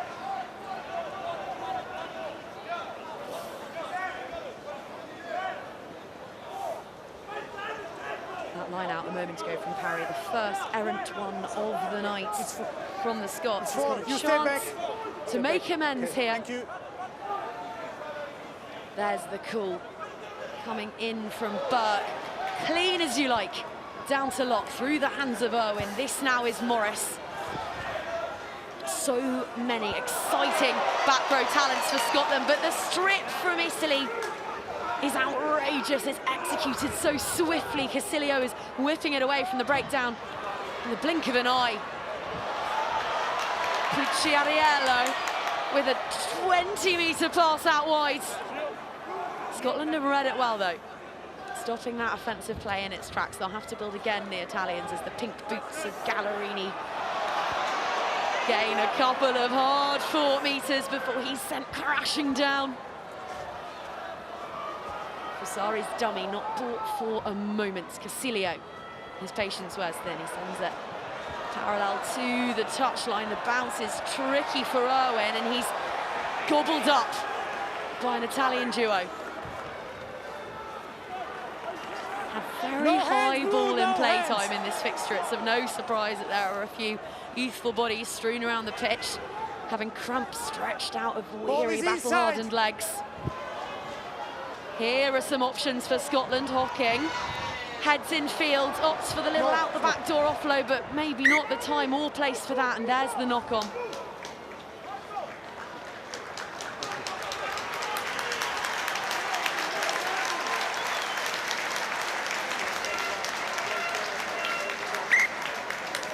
Time off. Time off, we got the medics.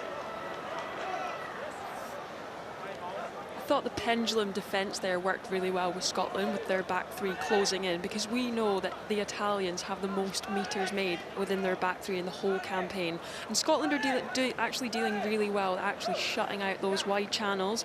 But once they've got possession back, it's the unforced errors that are really stepping up in this second half. You can see the frustration from coach Kenny Murray, and what the Scotland boys need to do is just keep ball in hand, build the phases, and actually create those opportunities as opposed to forcing those opportunities. Well, how about that young man there? Piero Grisi. He's officially been named our player of the match, and you can absolutely see why. Sad Andrea represented Benetton and Italy in the 90s and the noughties, and Last time was good, keep safe. all going well. I think we'll see him in blue a few more times, Jade. Yes, definitely. He's an outstanding game and a well-deserved player of the match for tonight. Well, Italy's two main locking options, Federico Ruzza and Niccolò Cannone, who will be up against Scotland in Rome tomorrow. They play their club rugby here at Benetton. But it's the young man from Clermont making all the headlines tonight. Bind! Set! I think Casilio and Locke are on each other's Christmas lists. Big shove from big Italians. Look at them get to work there. They're waiting for the penalty call, but it's not forthcoming. So it's up and over to the backs. Advantage offside. There's the advantage. Looking for the offload there was the Filiers, the Johannesburg-born number 23. Surely not. Chrissy for a moment looks as though he might have been on for the hat-trick. But back we come for the penalty. I think Scotland front row will be really frustrated there that they've managed to stay square, albeit going back, so then have the backs coming up from offside is a really unfortunate giveaway. They've actually given an easy penalty.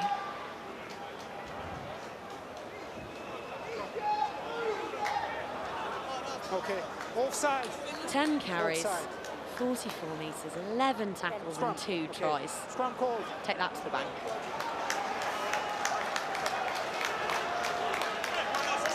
I think it's a smart decision, firstly, to opt for the scrum again. They know they're dominant in that area. And again, they're going to be looking to keep building this penalty count. Yeah, it's the mark. Mentioned his 2 tries there. Here's how he managed it. A try against Ireland, a pair against Scotland. I think you rather enjoyed that one.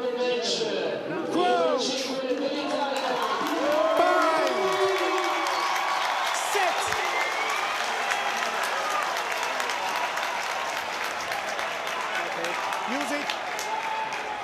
Casilio delays that one, the stab through from Pucciarello. Ball arcs out and into touch before all those stood on the sidelines there. Italy won't mind at all. They're happy just to eat away the remaining few moments.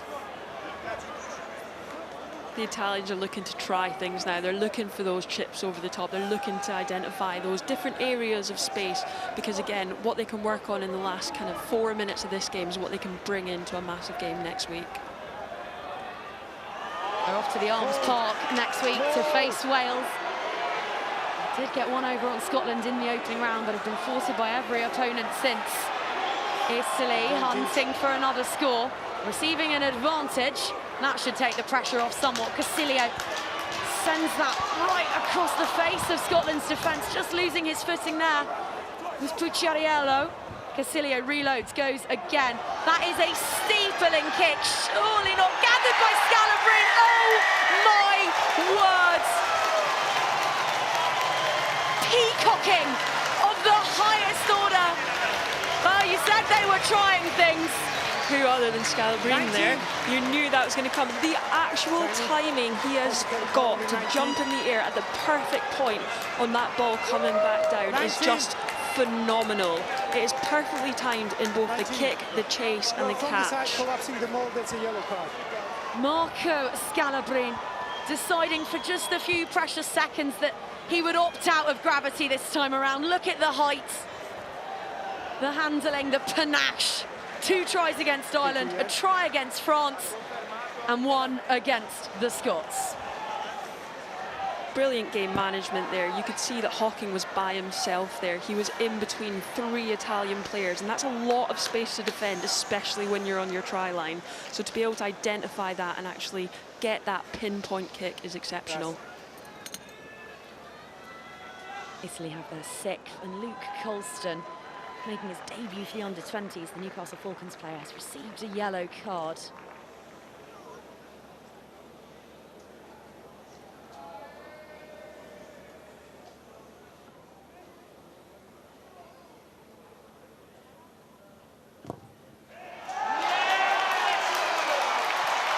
Well, in round 5 of the 2023 under-20s Six Nations, Italy put 40 on Scotland. Back on home turf, they have done the same tonight. I think Pucciarello's had an incredible performance so far. He definitely would have been in the running for player of the match for sure. He's been exceptional all night long, both attack, defence and off the tee. And Scotland's second half exemplified by that kick-off straight out on the full. Scrum called. Again, you can see Italian opting for the scrum there because they know, again, that's where they're going to get dominance. It's where they've got the opportunity to get penalties to, again, kick further down the pitch and further down the pitch. Because right now, they're going to be going for all the tries and points they can get because points count in the way the table lies.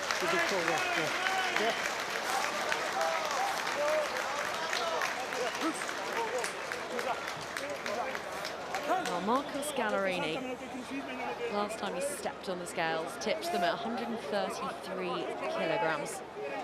So the last thing Scotland need is to be scrummaging a player down, but they are. Crouch! Because Colston is on the sidelines for the rest of this one. Bind! Here we go! Set! Casilio will feed a purring pack, all in blue. Again, waiting for a penalty call that would not come. But Pucciarello gets the ball out wide. Look at the offload. It's delicious stuff. Italy in full flight. Italy irresistible. Patrick de Villiers will finish off a flowing backs move, and that will finish off a second half performance which has had pomp in abundance. Italy have cut loose and Treviso has been right royally entertained. Scotland will be really disappointed at the way they've finished this match, but you cannot take it away from the Italians. They have put on a performance in this second half, and they have made it really difficult for Scotland to do anything in defence like they've done in the first half. It's my line.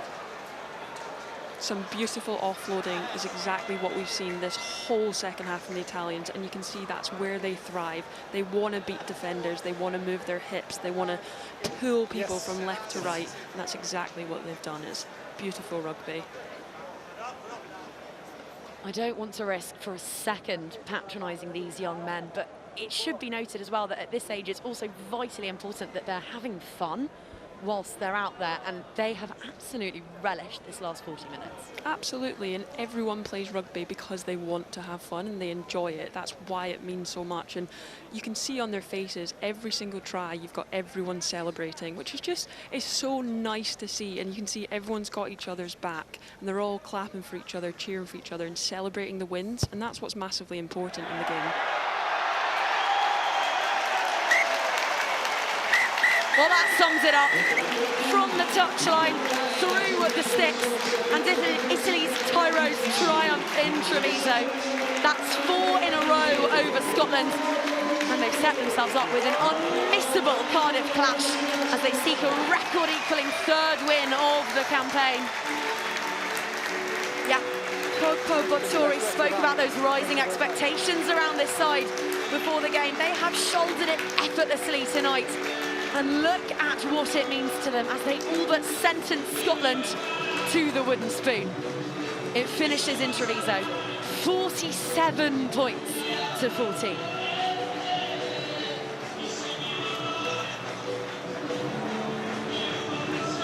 I think Scotland are going to be disappointed with the finish they've had, but again, they have to remember how much they came out firing in that first half, and that isn't something they've done so far in this campaign. There was lots of positives to take, and again, you can see this group is building. They're on to brilliant things, and I think they can still hold their heads really high after that performance, and I just think there's so much great talent coming through from both Scotland and Italy, so they're going to reflect, rebuild, and go again next week.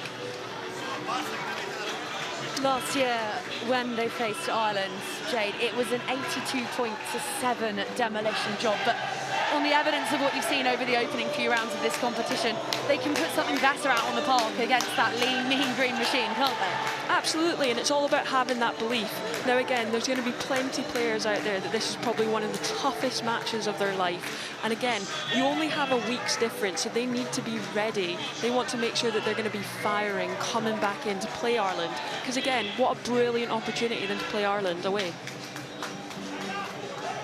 And a word for the hosts. Let's just take a look at the way that they romped to victory here tonight. A 33-point margin in the end. Tries from Gritty, well, we talked plenty about him. Also from Gasparini, a brace for the hooker. Belloni, Scalabrine with that peach, and Tafilias to put the cherry on top of the cake. It's a one-sided graphic by any standards. They have strutted into the 5th round of the under-26 nations, and we have been so entertained. Thank you to all of us for joining us tonight. Stop back again next week, won't you, for the grand finale of this wonderful competition, which has delivered yet again. Jade, thank you so much for your company, and we will see you all again next week. It is good night from Treviso.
go? Yes.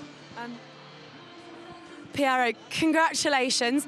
You're very new to the under-20s stage, but you look right at home here. How has your journey so far in that jersey been? It's amazing. It's a progress. It's thanks to Italy, thanks to all the staff, thanks to all the coaches that train me all the year. So the Italian movement, it's growing and it's creating good players. In the field there was 23 fantastic players. Today is my turn. Maybe next game is another turn.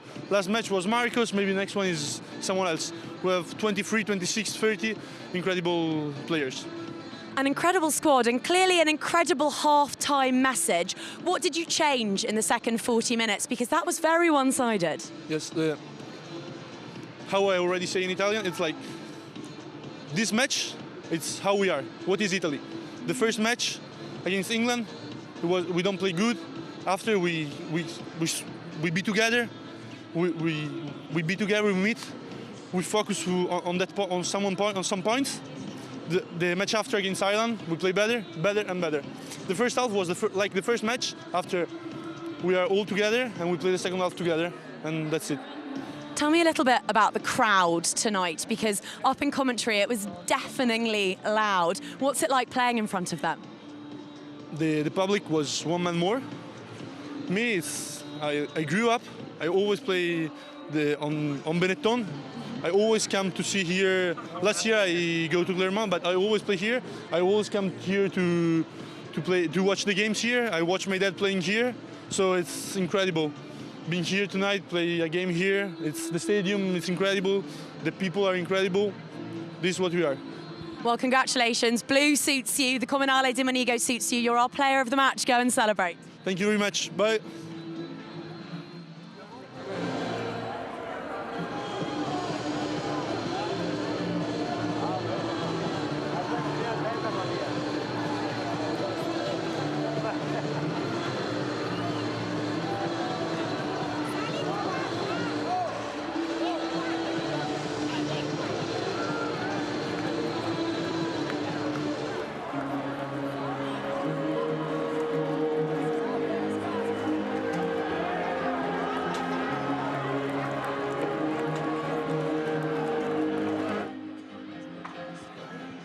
Jacopo, congratulations. Massimo Brunello says that your whole squad are able to start. He trusts all of you.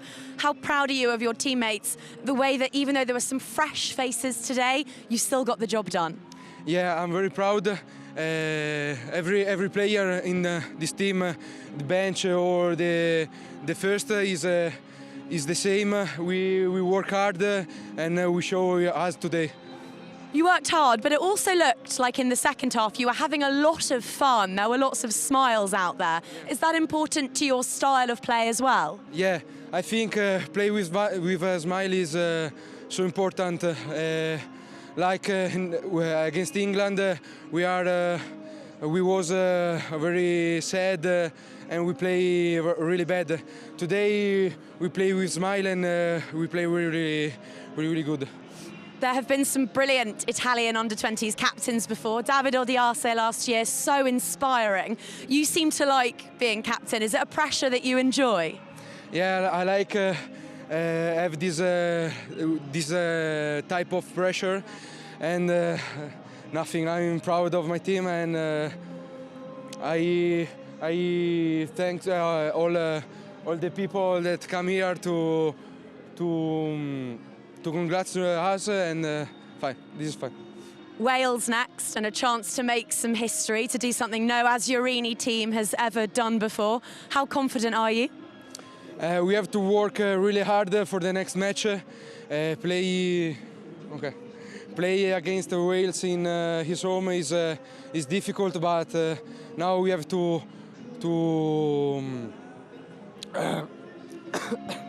we have to prepare and study, and nothing. We have to train. Well, thank you very much for your time. Congratulations, well played. We'll see you for round 5. Thank you.